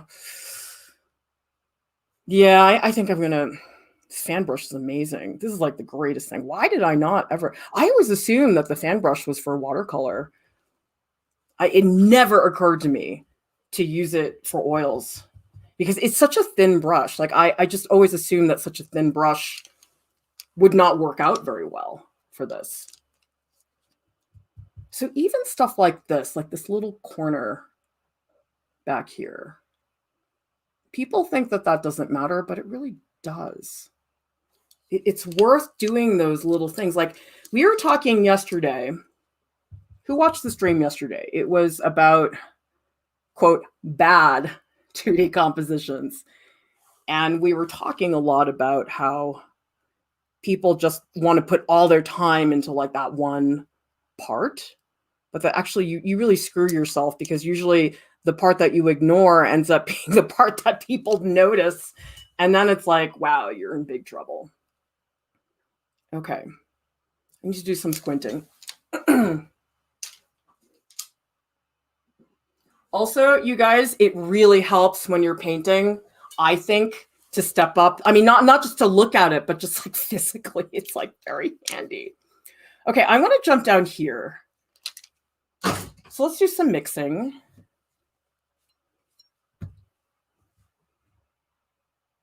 Thank you, Sonnet, for being a cheerleader. Yay, guys, let's keep the donations going. Thank you so much.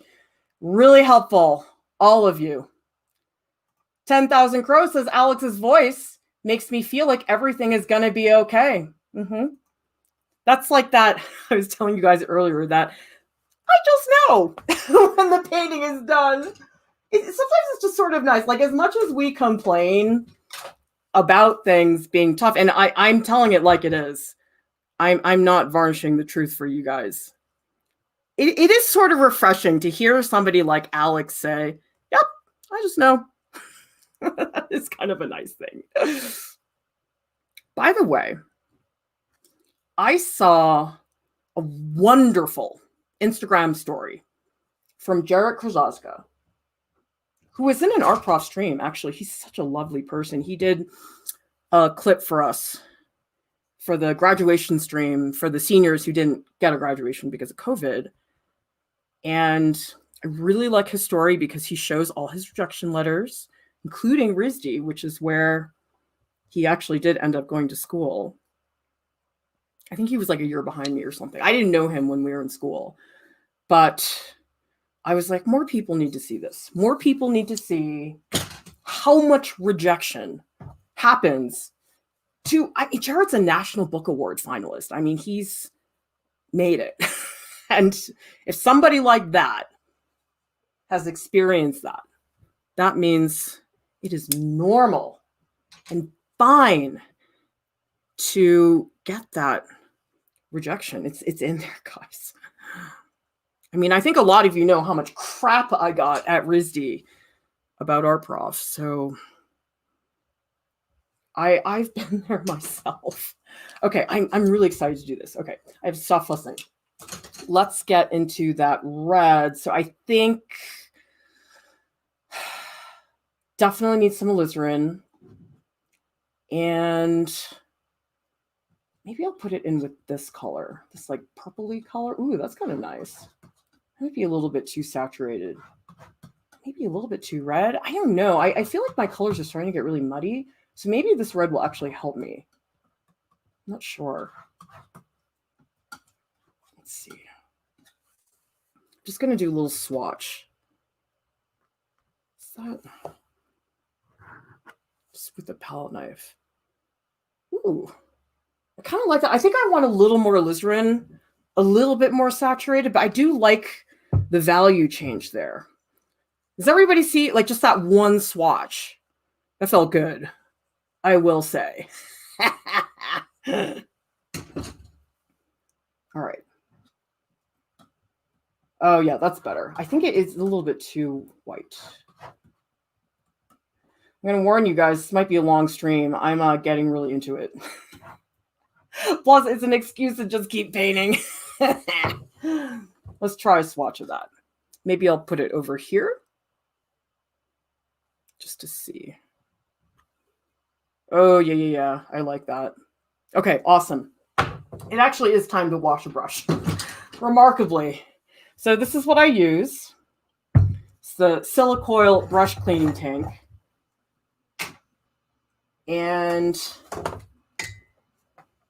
what you do, I'll put it here so you guys can see. Does everybody see there's this like coil inside? So the coil lets you bounce up and down the coil. So your brush never touches the bottom gook. There's gook at the bottom from other streams. But by bouncing up and down, you get all the crap out of your brush. And now it's... In fact, let's just do a brush cleanse. That's what we need to do. Because all my brushes are dirty, and we might as well just do that. I mean, this is what I mean by like consolidating all of your tasks. So it's like you just clean everything. I don't have to be... Like, if I had to clean a brush like every 2 mixtures, like I've gone an hour and a half without cleaning anything. And that feels good. So if it helps you guys to consolidate, definitely, for sure. And I would say for cleaning water mixables, just soap and water. So I always do them in the tank first. And then I take the cotton rag to get rid of the stuff. Oh, geez, I really got all my brushes dirty. But this is nice. Yeah, like Vanessa, imagine if Lauren could do an acrylic tutorial. She's much better at acrylic than I am.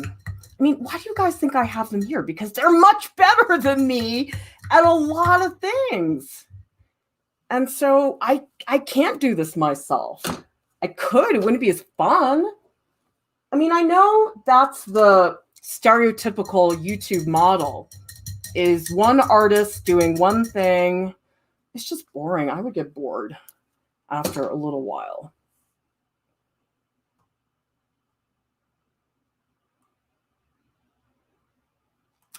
God Corporation says, when somebody does things for money, interest is money. Prof Lieu is doing it from the heart. Passion so others can learn is a very big difference. To be a teacher, you need so many things. I've said this before. I really think I'm a better teacher than I am an artist. I mean, I'm okay as an artist. I don't think I'm that good, though, compared to a lot of other people. I really think that I'm better as a teacher. And I enjoy it. I love teaching. It's really satisfying for me. Like, somebody posted the other day, I think it was in the Art Alongs channel. Maybe it was yesterday. I think it was Yuri. Can't remember. But they posted the complimentary color chart, which, by the way, if you guys have not seen the stream, this is really, really helpful for really learning to mix your colors. But they posted it. I mean, I did that stream a long time ago. But they posted it. I was like, fabulous. Go back. Do those old streams. Show us what you're making. I just love it. Like, I never get tired of people posting stuff and showing us what they made.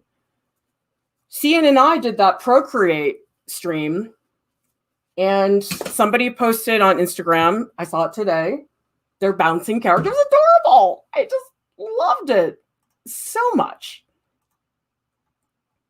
And I don't know why that animation stream, it does not have a lot of views. I mean, I guess we're not really an animation channel, but dude, that was like the most fun I have had on the stream. I'm not saying I don't have fun on our stream. I'm just saying, like, I don't usually have that much fun. Like, that was so, like, I couldn't stop laughing. It was just so fun. Oh my God. I'm going to give a shout out to Janelle, who says, looking forward to seeing Lauren doing an acrylic painting. We do have a tutorial with Lauren painting. It's under the painting tutorials. She does this really awesome painting based on the taste and texture of barbecue squid from a Japanese restaurant. It's a great tutorial, but it's the only tutorial we have of her painting because we have not been able to get the equipment for the live streams. So we need that to make that happen.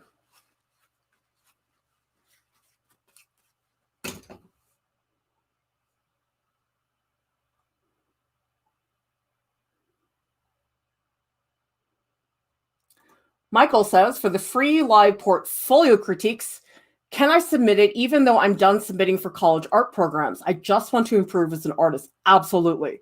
We do portfolio critiques for people of all ages, all experiences. Some people are just getting started. Some people are pros. Somebody emailed me the other day that they wanted to increase their art sales. Some people want to get their foot in the door. Does not matter. We look at everything. We don't turn anybody away. In terms of free portfolio critiques, and if you go through and you look at, we have a playlist, it's called Artist Portfolio Critiques. It's a broad range. There's people who just want to get better at painting. So yeah, for sure. Okay, let's do that. All right, it's filbert time. I love this brush. And I really try to make sure when I wash my brushes, they are dry. Because if they're not dry, it's such a pain in the butt. Okay. And I'm going to make this pretty thick. Oh, that feels good. This is, okay, so this is my new assessment of water mixable oils. I like them better when they're just straight. I don't really like the medium that much. I don't find the medium that helpful.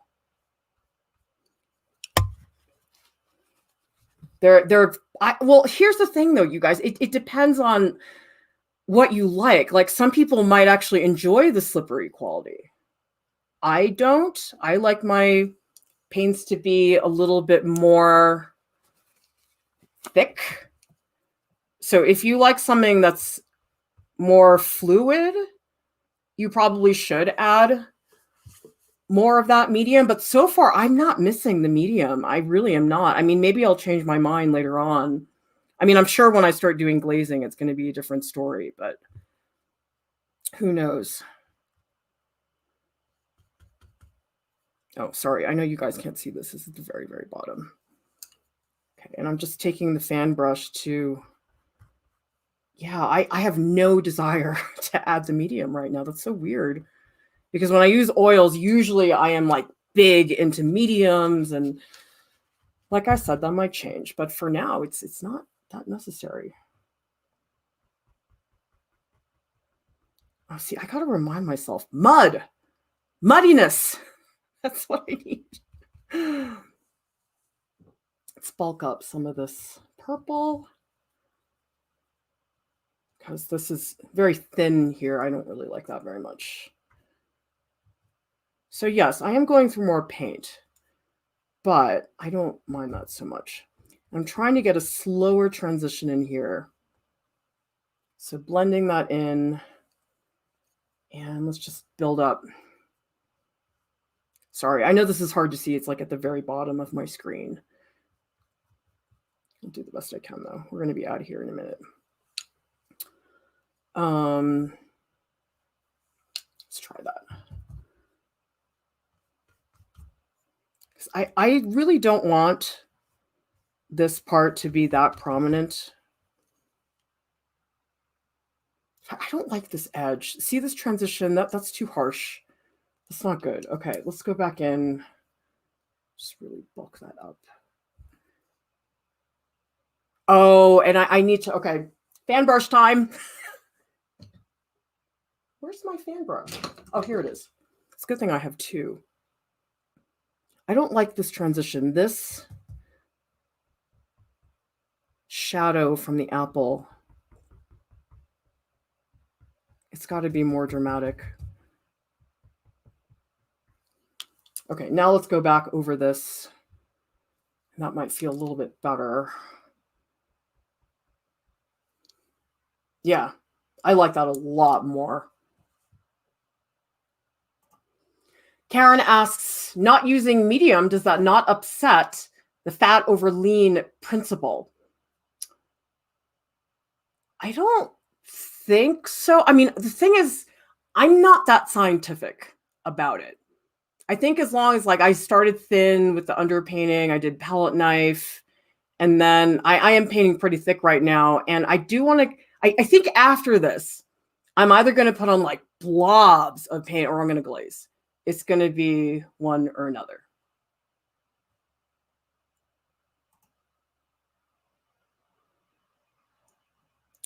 God Corporation is asking, trying a new technique. Even a little child can do it, drawing portraits, symmetry, etc. Can I get your critique? What I'd recommend that you guys do is join the Art Prof Discord. I will be hanging out there after the stream, but we have so many critique channels, and that is the best way to get feedback. I have way too many people asking me for critique, so I generally cannot do it. However, if you guys want, you can purchase a critique. Like if you really, really want one from me, you can definitely do that. But I know not everybody can afford that all the time, but that is an option. In the Discord, I generally do not do the critiques. It's too much. I don't get in there because I do go you know why? Because if I enter a critique channel, it's all over. My day is gone and I can't get anything done. So that's the main issue. It's not that I don't want to be in there, guys. I just can't. It's too much. Once in a while, I might jump in, but it's really hard for me because I just have too much going on. I'm just really trying to prioritize what's most essential and not go crazy in the process. I mean, I'm crazy anyway. You know what one of my teachers told me? I love Tony Janello. He said to me, he knows me so well. It's like, Clara, I don't think you're a very easy person to live with. I'm like, I know. He's like, do you know how lucky you are that you have your husband? I'm like, yes, I know. That was great advice from Ruth Bader Ginsburg. Do you guys ever hear this? So you know how people are always like, what's the secret to success? And people always say something really annoying, like, follow your passion, be yourself, blah, blah, blah. It's like really cliche. And I loved RGB's response because she said, you have to have a good partner. And I think that is so on point, because if you don't have a good partner, you can't exist in terms of a career. And I'm lucky I have a good partner. I'm just fixing up this edge. I don't like the way this is looking, so I'm just building it up more. By the way, I just have to say, guys, I'm having a lot of fun. This is a great way to spend, for me, a Saturday afternoon. It feels great.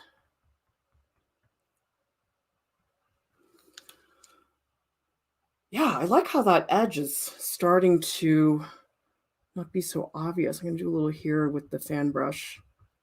I'm really conscious of edges today. Today's all about the edges. How do you get those edges to work? When is it crisp? When is it soft? Really, really thinking about edges today.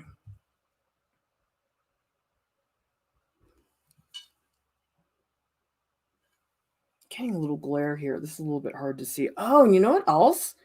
Everybody see, there's reflected light from the grape and it's hitting this.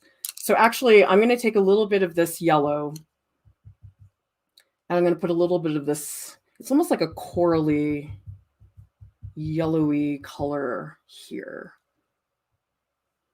Be a little bit more saturated than that. I'm not totally sure. You know, I'm going to put a little bit of cadmium red light. That's what I need. It's too, saturation is not there. So I'm adding the cadmium. Oh, that's much better. Okay, I like that better. And now I just want to blend that in a little more so it's not so obvious. Oh, I want to glaze so bad, guys.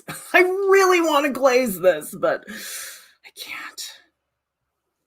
All right, I really got to get into the grapes. Oh, wait, shoot. I didn't do enough with the bottom.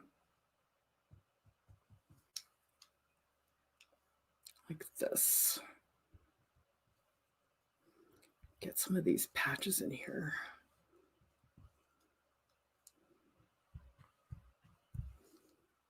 Yeah, there's not a lot going on in that lower left-hand corner, so I'm not that worried about it. But I do want to, like, make the potatoes sit.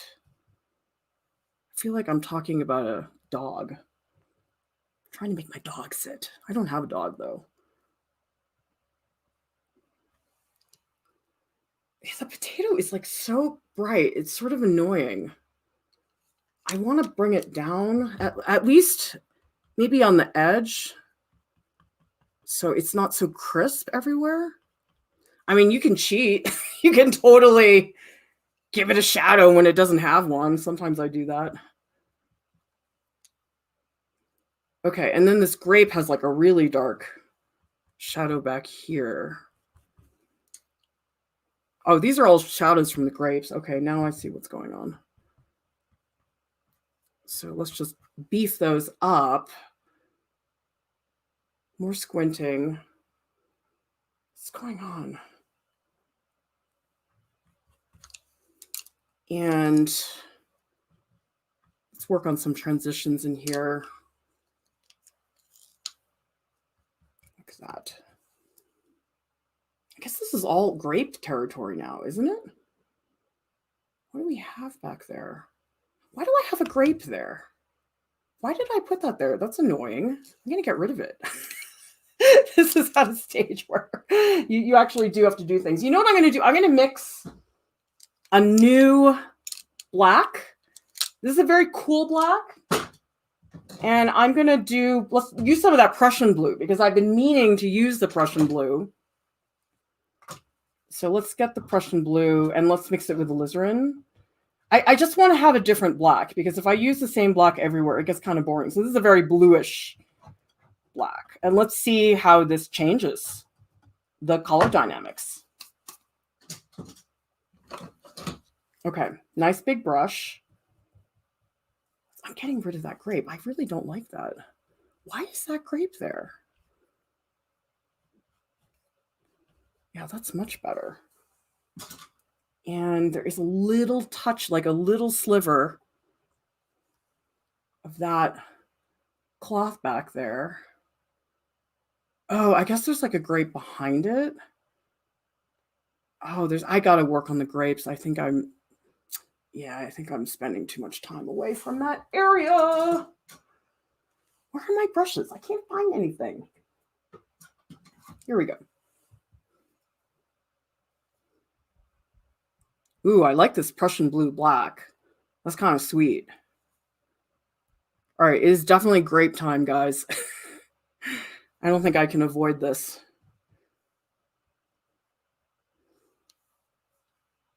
Yep. Oh, I really like that black. That black is awesome. And actually, I want to put a little hint back there. I'll post a picture so you guys can see better. It's a little hard to see some of the subtleties right now. Actually, I got to bring this down. This is way too bright. I think mud. Think mud. Mud, mud, mud. That's what I'm after today is mud. Yeah, too much of that red. I think I overused it. I was getting too excited about that red. Because it actually really is just here. Ooh, that's a lot better.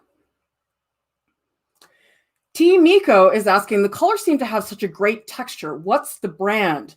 This is Winsor in Newton. I have not tried other brands of water mixable oil paints, so I can't really comment on other brands. We are going to do streams with other brands because I do have these Cobra from Royal Talons, so I will do that at some point. But this is Winsor Newton.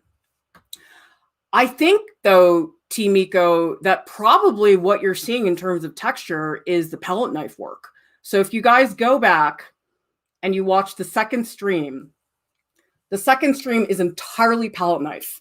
There is no brushwork. And so probably that's what you're picking up on is the palette knife work that I'd been doing earlier. Because the palette knife work, it just like beefs up all the other stuff that's going on. So I have this like textured layer that's underneath the brush layer right now that I am liking. Okay. It's grape time. Okay, let's do it. All right, we need to do some mixing. The grapes are very squint. They're very red. So actually, I'm going to take some of this red here.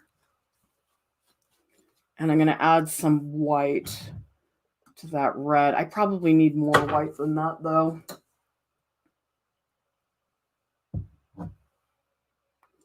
And we have a question from Chronic Fish. Do the paints dry quickly on the palette or can they last some time? Great painting, by the way. They last a while. I think that the last time I left my palette out, it was still wet after 3 days. I think the 4th day it started to get tacky. And something else, I'm not seeing as big of a discrepancy in terms of how long the paint takes to dry. It's more uniform. The traditional oil paints, I felt like there were some colors that just took forever to dry. And there were some that dried pretty fast. So I'm feeling like these are a little bit more even.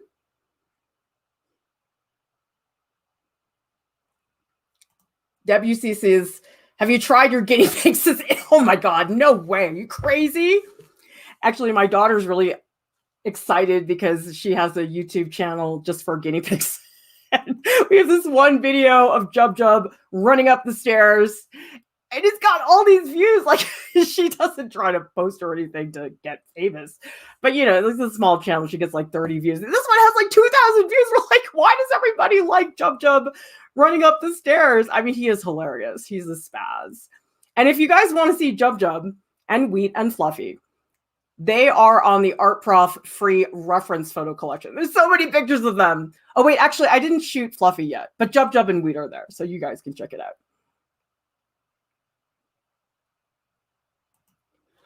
Okay, grape time. I'm going to do this first. I might actually bring that red back, but I want to just see how this looks. So let's just mix this up and then we'll do a swatch just to test it. I'm having so much fun, guys. This just feels so good. You know what? It's because I was doing all that stuff this week that I was so bad at. The Procreate animation, it's just like, whoa, something I don't suck at. It feels great. There's a very yellowy tint as well. And I think I'm going to take some of this, put another blob here, and I'm going to add a little tint of cadmium lemon. Actually, it's a pretty bright, hang on a sec. I need more cadmium lemon, and then I'm going to mix a lighter version of it as well. Let's try that. That does feel good. Oh my God. Because you know something, as much as the digital stuff is really interesting, I love how this feels. I love the knife and the scraping and the mixing. It's just so relaxing. And I need that right now. Although I'm so happy about my mushrooms. Did I tell you guys this? My brother-in-law has these mushroom boxes, and I saw them, and it's like you get a box of these mushrooms, and you just like cut a little hole and you spray and mist them, and then they grow. Actually, those are on the Flickr page too. My whole life is on the Flickr page. And I was like, wow, this is just fun. It's not something I'm doing for health. It's not for pay. It's not because I have to stay on top of whatever. It's just really fun. And they grow fast. So like literally in the morning, they look different in the evening. It's incredible. Like I've never seen anything like this before. It's so, so fun. Okay, let me see if this is better. I like that, but I need a brighter version. So actually, I'll take some of this. I'll put it down here.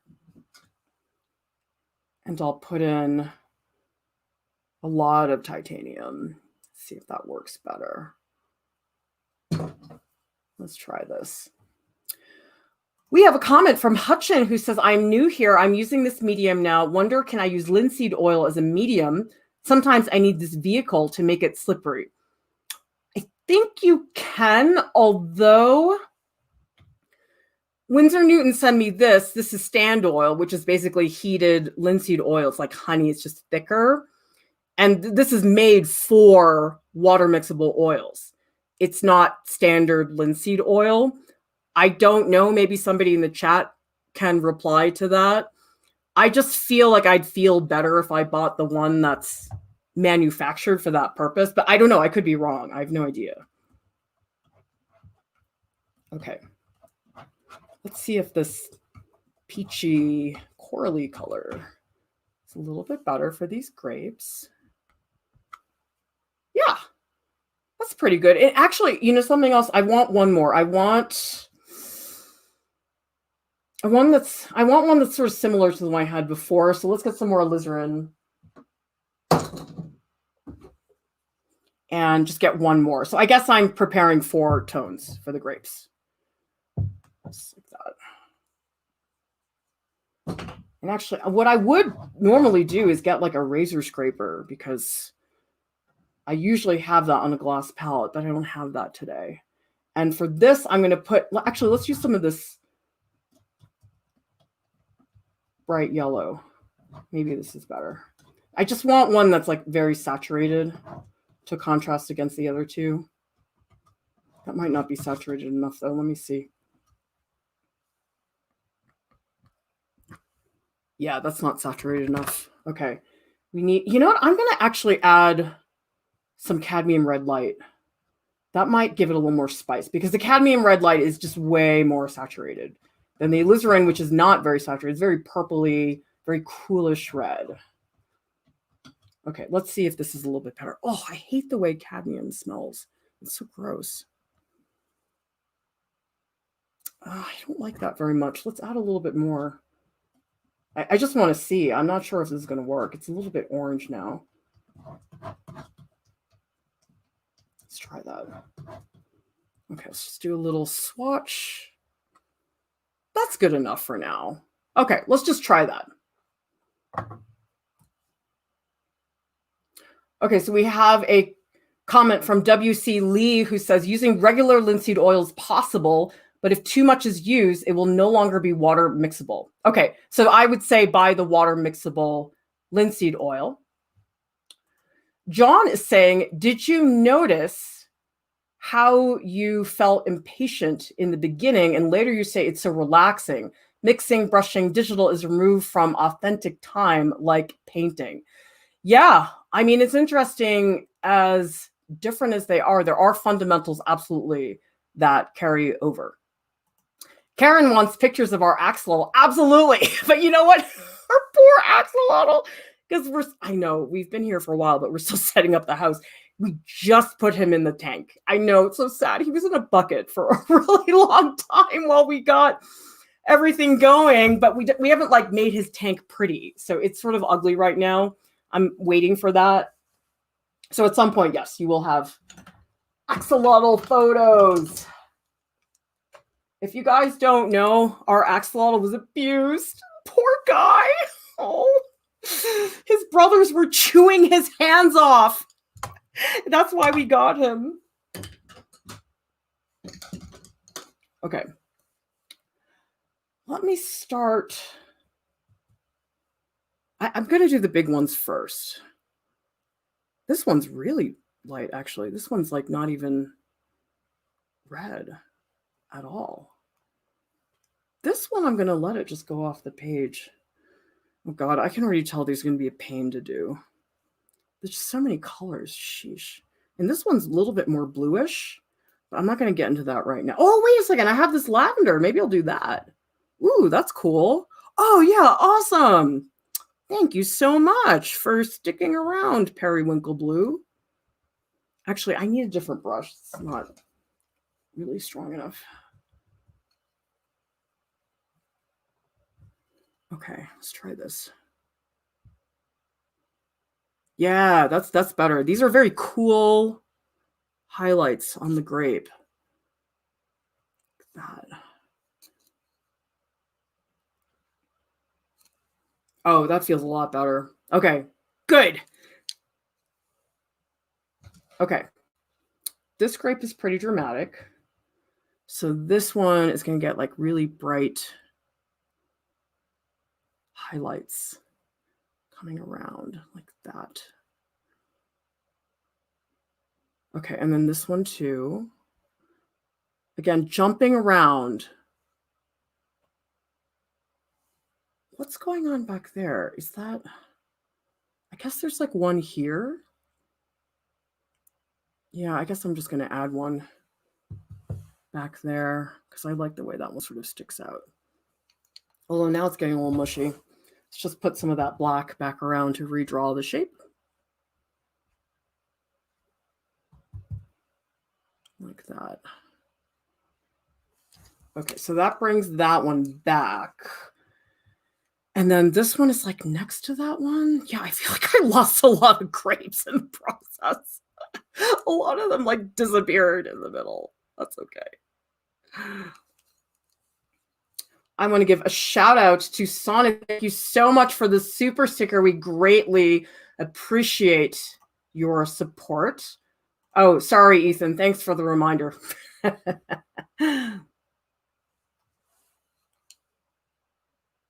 More squinting. Let me do the darker ones. Like this color. Okay, let's try this color. Ew, yuck. I have a hair in my brush.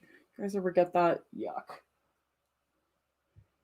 You see, we are not curated here at Art Prof. We show you the good, the bad, and the ugly side of painting. Like literally the ugly side.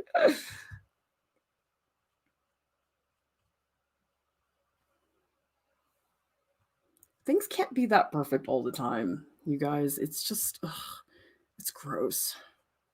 I don't like the whole culture of like the Instagram influencers and everybody looking so great all the time. I'm like, that's such a load of crap. Come on.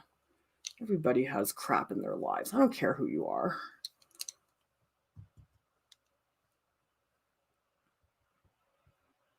I mean, even people who you think are like doing great, oftentimes are not. And sometimes they're having a really hard time. I mean, I've seen it with students. Everybody has their own battle.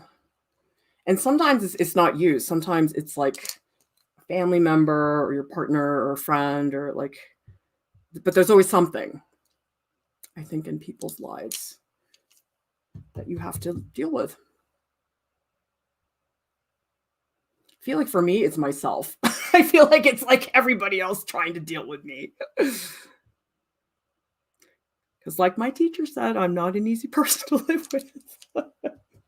See, my issue, I have too much energy. Like I really spend a long time, a lot of effort managing my energy because I get very crazy if I don't. And so I know for some people, it's like, well, where do I get the energy? I mean, it like depends on the person. But for me, I have trouble managing it sometimes. And it can drive everybody around me crazy.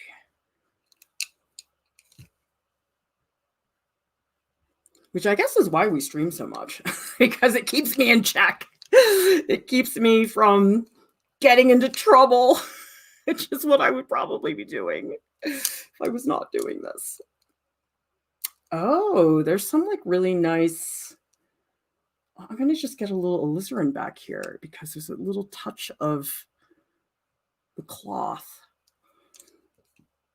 Well, I feel like this painting got off to a really slow start, but I'm starting to get into a rhythm now. I think that's another reason I don't do painting. It's like I really do feel like I need like a chunk of time, and I so rarely have a chunk of time. And I guess that's why the live stream is good, because I can justify it. I'm like, oh, it's a live stream, so I can justify doing this for a little while and not letting anybody bother me. I want to give a shout out to Wild Orchids. Thank you so much for the super sticker. Keep it coming, you guys, for that raffle. We need this. These grapes are really different in color. Do you guys see how how varied the color is? Like, it's really surprising. You don't expect it, but it's there for sure.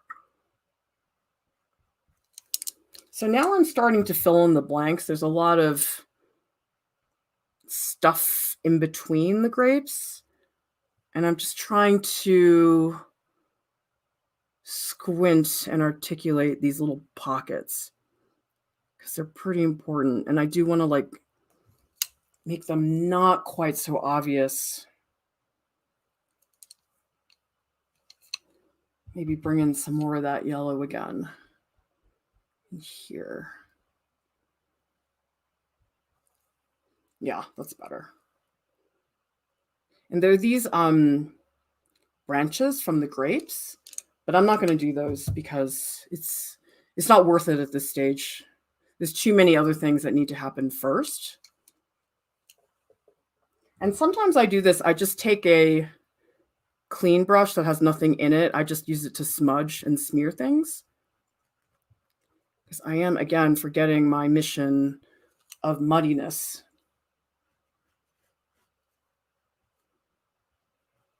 Yeah, I don't think I'm getting... Oh, shoot. This is bugging me. Grapes are bugging me. Yeah, I need to build up these colors. I mean, what I really need in here is I need glazing. Glazing is going to save the day. But like I said, not ready to do that just yet. Maybe a little bit of... Yeah, this grape lost its shadow. So let's put that back. That will happen, you guys. Or you're just going to lose things. Things just disappear. You're like, whoa, where'd that go? I don't know. It's kind of like when you move, where you're like, where's my, like, that's been my life for like the past couple months. I'm like, where's the, and you're just like, I don't know where anything is. It can be really stressful, especially with art supplies. Oh my God, you guys. We had somebody helping us move, unloading the truck and everything.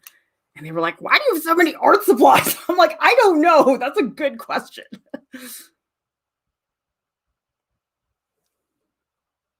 I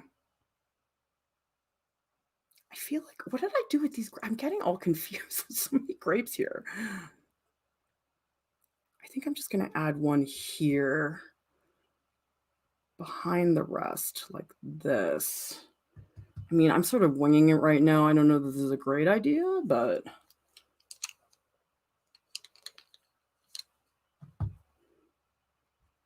oh, shoot. Now I'm getting all that white stuff in there. We have a question from Ethan who says, why do you want muddiness? Because that way I establish the muddiness and then I can like pop in really bright highlights. I can do glazes. It's easier, I think, for me to build those layers like that. I mean, that's just my strategy for today. I can't say that I always do that, but it's something I want to think about. I need more Listening Crimson. It's not bright enough. So here I'm going to mix with my brush. I'm going to take this same color that I had. I'm going to add a little bit of alizarin because I need something more intense than that. So here's where like mixing just a slight variation with my brush instead of the palette knife. Like that. I have a feeling, guys, I'm going to regret these grapes. I just have a feeling about it. Shoot, they might need like a layer to dry because they're getting pretty mushy. Let me jump up here. I think I'm spending too much time at the bottom. I just want to get some patches in here. Yeah, I was definitely getting way too distracted back there. Like this. I might let these grapes back here be like really simple and painterly because they don't need to take up that much space, I think. I think they can be a little bit more suggested as opposed to being like so clear cut like the other ones. And so like this one, I'm really going to just let it sink into the darkness like a Caravaggio painting, except not as good. Except really not as good. like not a little bit, like a lot.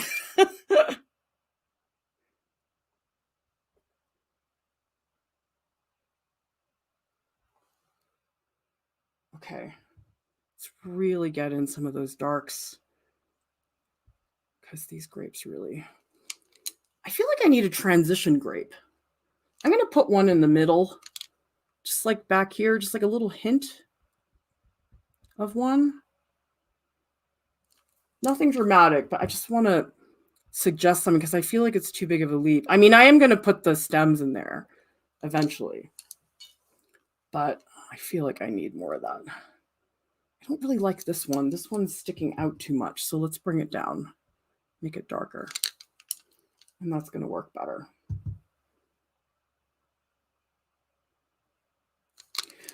We have a question from Hutchin. Anyone knows water mixable oil impasto medium? I love painting anything with texture and beard. This can help. Well, you're in luck because I have some right here. Impasto medium. I've never used it before. I'm not really an impasto painter, but it definitely exists. So you can check it out. See what's going on. Oh, I got to get to the grapes up here. Okay, I'm ignoring that. That is not a smart idea. Okay. I'm going to keep them pretty dark. Because, again, we're like getting back into the distance. And I don't feel it's that necessary for these to stick out that much. I'm going to really just like barely hint at them. Like that. Yeah, that's better. You definitely need another pass, though. Like the grapes are definitely the muddiest, least defined forms in the entire painting.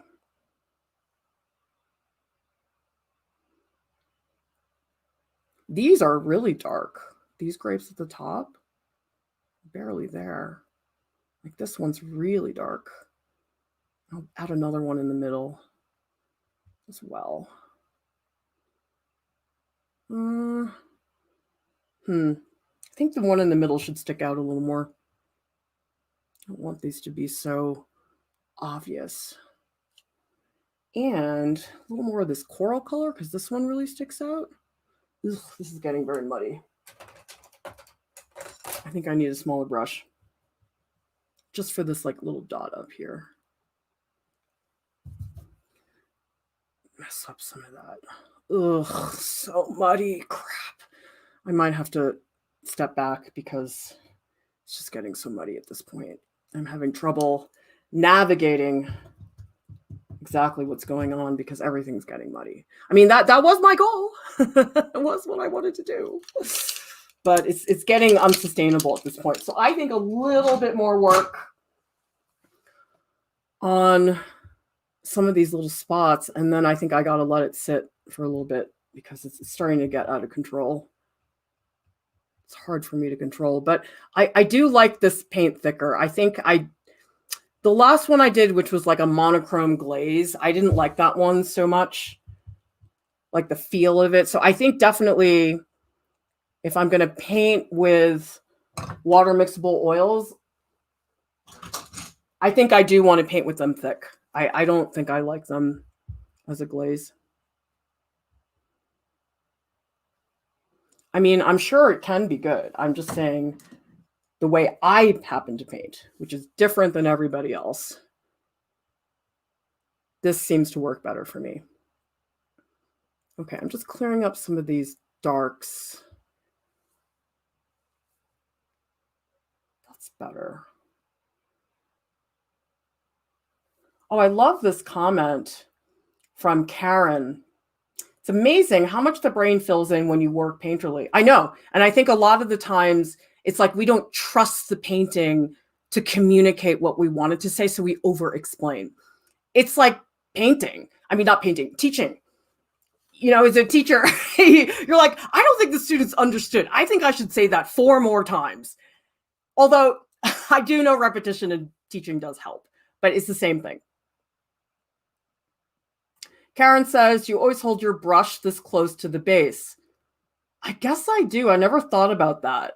But yeah, I don't tend to hold it like this. I know some people do this, like they're practically fencing. I had a teacher that was definitely like that, but I tend to like a little bit more control. I mean, that's just me. I'm not saying everybody should paint that way.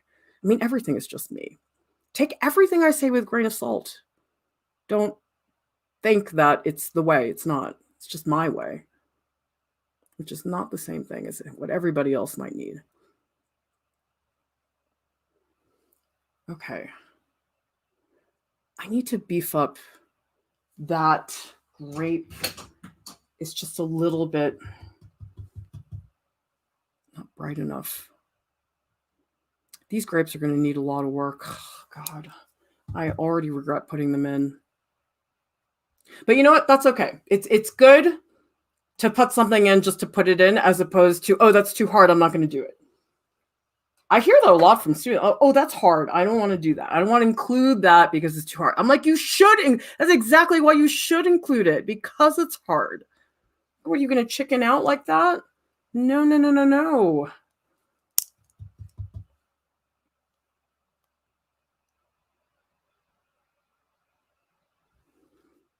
That's better.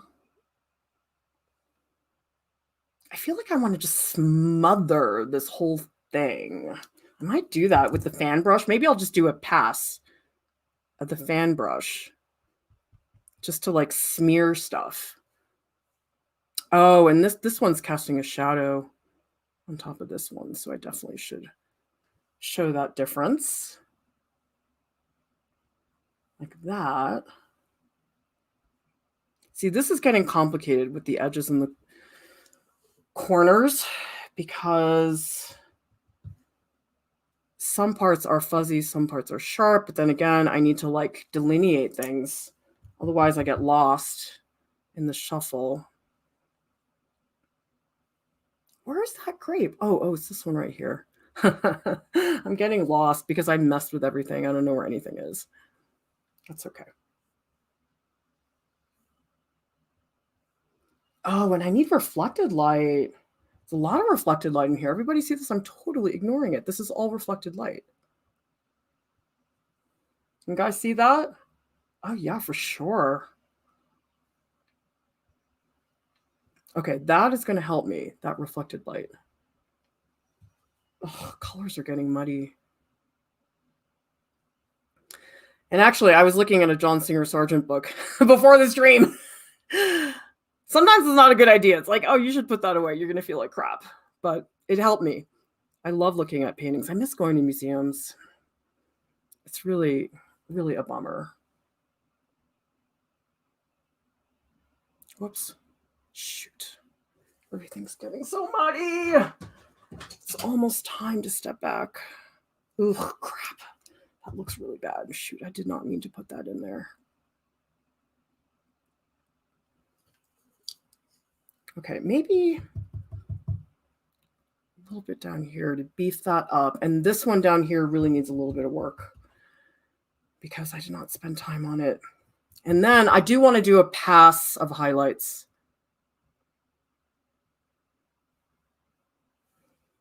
Not better? This one needs to be duller. I don't like how light that is. Yeah, I really need to establish the hierarchy so that this one is visibly darker than the one that's on top. Jeez, I really could work on these grapes forever. It's taking so long.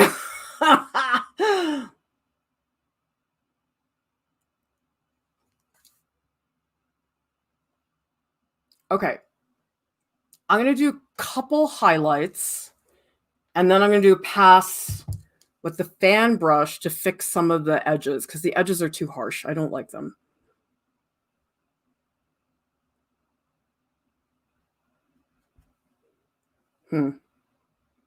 I mean, right now I'm sort of cleaning them up because they don't look great. You know, I want to add that there's a little grape that's behind the potato. I sort of like that overlap, so I'm going to bring that back. This little grape. Yeah, that's nice. That has a little bit more form. Overlap is great. Like anytime you guys can overlap any object, oh my God, it's such a big help. It's like the easiest way to show depth and space. Do it. That's why when I set up still lives, I overlap stuff. It's not an accident that a lot of those things have overlap on them. And I do another pass of this yellow, maybe here. So this edge is a little bit less dramatic. Okay, I like that better. Do some squinting. Okay, it is definitely time for some cool highlights. So what I'm going to do for that, I'm going to mix white with a little touch of cerulean. I love that effect. Okay, and these are going to be fairly thick. Going to channel Edward Hopper, who oftentimes really thickens up his highlights. Okay, so this is like a bright cerulean with white. Let's try that. Hutchin is saying, what is your opinion about Rosemary's brushes? For varnish, can I use the regular oil painting varnish? I just switched to this medium and feel like I have to buy so much crap all over again. I know, it's annoying. Winsor & Newton did send me a bunch of varnishes, again, just for water mixable oils. Again, because I'm not the scientist, I don't know for sure what to recommend. My feeling is that probably you are like the linseed oil, better off using the one that's made for water mixable oils. So that would be my recommendation, just to be sure, because the thing is, it's like, you don't really know. It's hard. Oh, I love you, Silicoil brush cleaning cake. You are fabulous. Oh, shoot. I really should do a pass on the onion, shouldn't I? Yeah, I don't think I'm going to get away with that. Okay, let's just do a quick pass on the onion before I do those highlights on the grape, because this is bugging me a lot.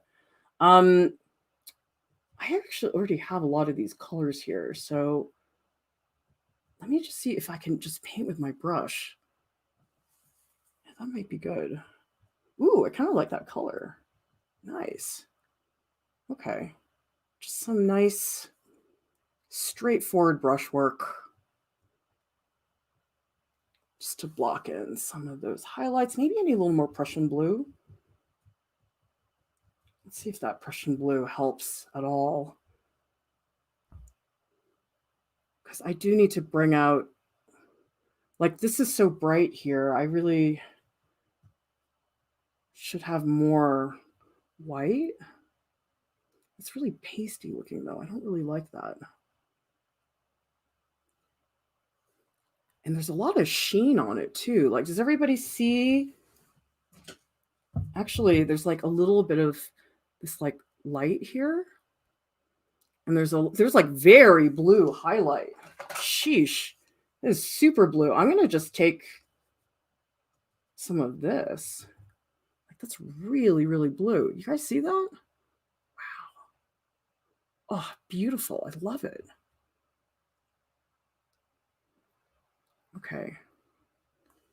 That's better. And we do need some black here to like really make that onion sit.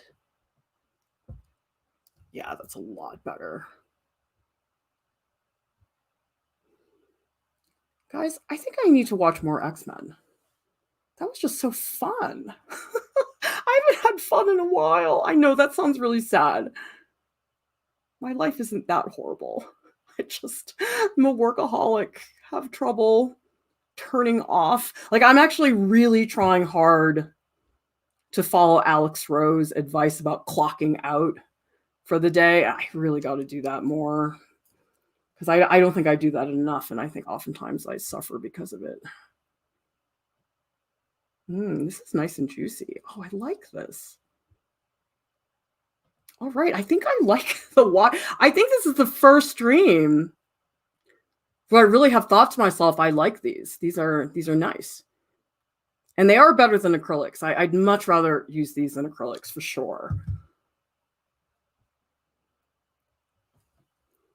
I do want to show a little bit more of this rhythm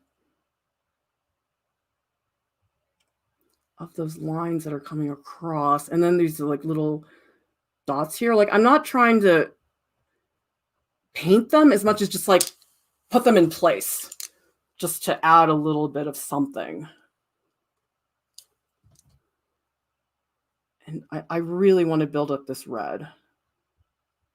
It probably needs a glaze of blue on top, but again, I'm leaving it for now. Oh, and I need this black. Like down here, there's a sort of like passive black. It's pretty dark towards that bottom. Ooh, I like that black. That felt really good. Kind of liking that. That's kind of cool, you guys. I mean, maybe I'm layering this thicker than I should, but oh, well, too bad. I mean, I don't know that there's any like should when you're an artist. Sometimes it feels like there is, but I'm not sure I believe it. Okay, let's do like some bright highlights. Let's just do highlights everywhere. That's all I need. But I do need to wash my brushes.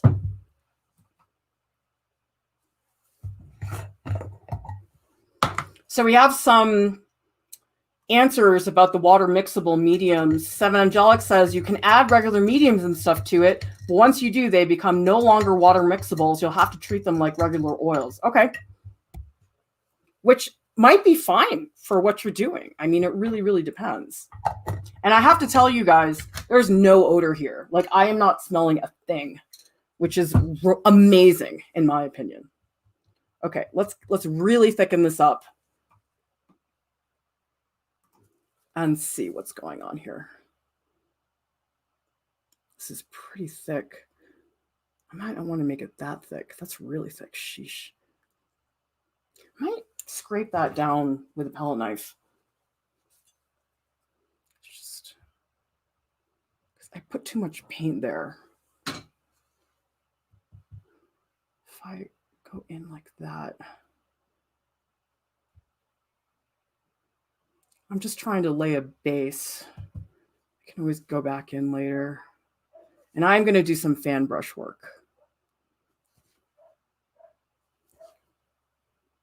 I'm trying to show the direction of the onion.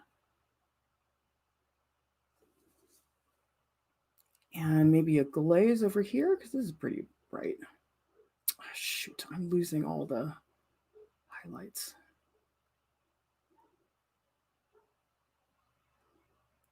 It's getting too thick. I might just leave that and come back to it next time when the paint is more dry.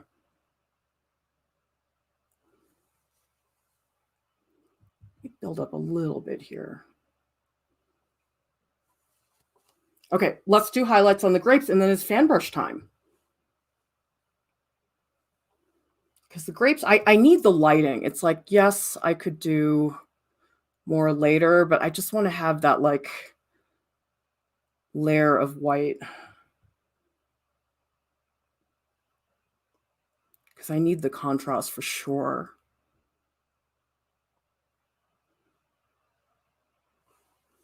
That helps. I mean, they don't look great, but at least I have the value established. This is a value issue right now. This is not color.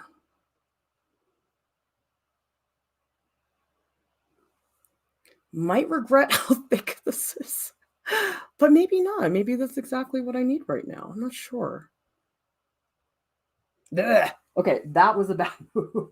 Get rid of that. Looks like I painted a stripe down the middle of that grape.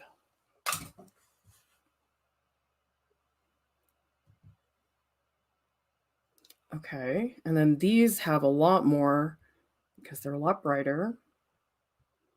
This I'm really going to build up, especially on this one. This one is like super high contrast. And this one too, especially because they're in the foreground. It's really good, and we talked about this in the composition stream, to be aware of what's in the foreground, middle ground, and background. That's what we're trying to do right now. Okay, pass with the fan brush. My new best friend. The fan brush. Where the heck is it? Ah! Shoot. Ah! Everything's falling. What am I supposed to do? Okay. Let's wash this. We're going to do a pass with the fan brush and see what's happening. Now this, you know what I'm going to do? I'm actually going to stand for this. I don't know if you guys are going to be able to see everything that I'm doing, like my face, but too bad. It's for the sake of the painting. I'm just going to go in and just smooth everything out. Do some smudging. Smear, smear. Get the softness in the edges. Although I'm getting a little tired of looking at this right now. I can see, you guys knew you get to that point where like, oh my God, everything looks the same. I'm starting to get to that point. I'm starting to feel like, ugh, I'm not helping very much at this stage. So I think a pass of the fan brush, and then this has to take a break so I can get some perspective on exactly what's going on here. That's why it's so good to break up your time with your work. You're not doing everything all on the same day. It's really hard to do that.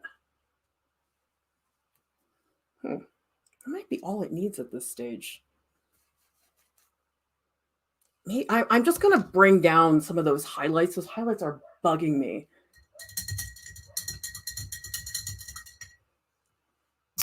We have a question from Gergana who says, is that white straight from the bottle or mixed. It has a little touch of cerulean blue.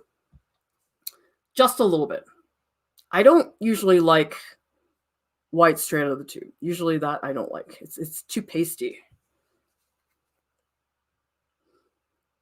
I'm gonna like, you know what I'm gonna do? I'm gonna get really aggressive with the fan brush. Because then maybe I can be a little more playful in the next layer. I could be wrong though, who knows? Ugh, shoot. Got that crap everywhere. Oh, I forgot to put some of the highlights at the top. Okay, real quick. Highlights at the top. Ugh, yuck, yuck, yuck, yuck. I like that. Oh, crap. That brush is full of crap. Yeah, because I don't want these to be too much. So it's like just a little dot here or there. All right, guys. That's about as far as I can take this. It's getting really thick and muddy.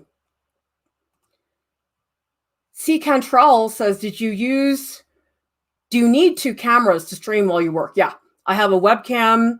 This is my webcam. And then my face is my laptop camera. Absolutely.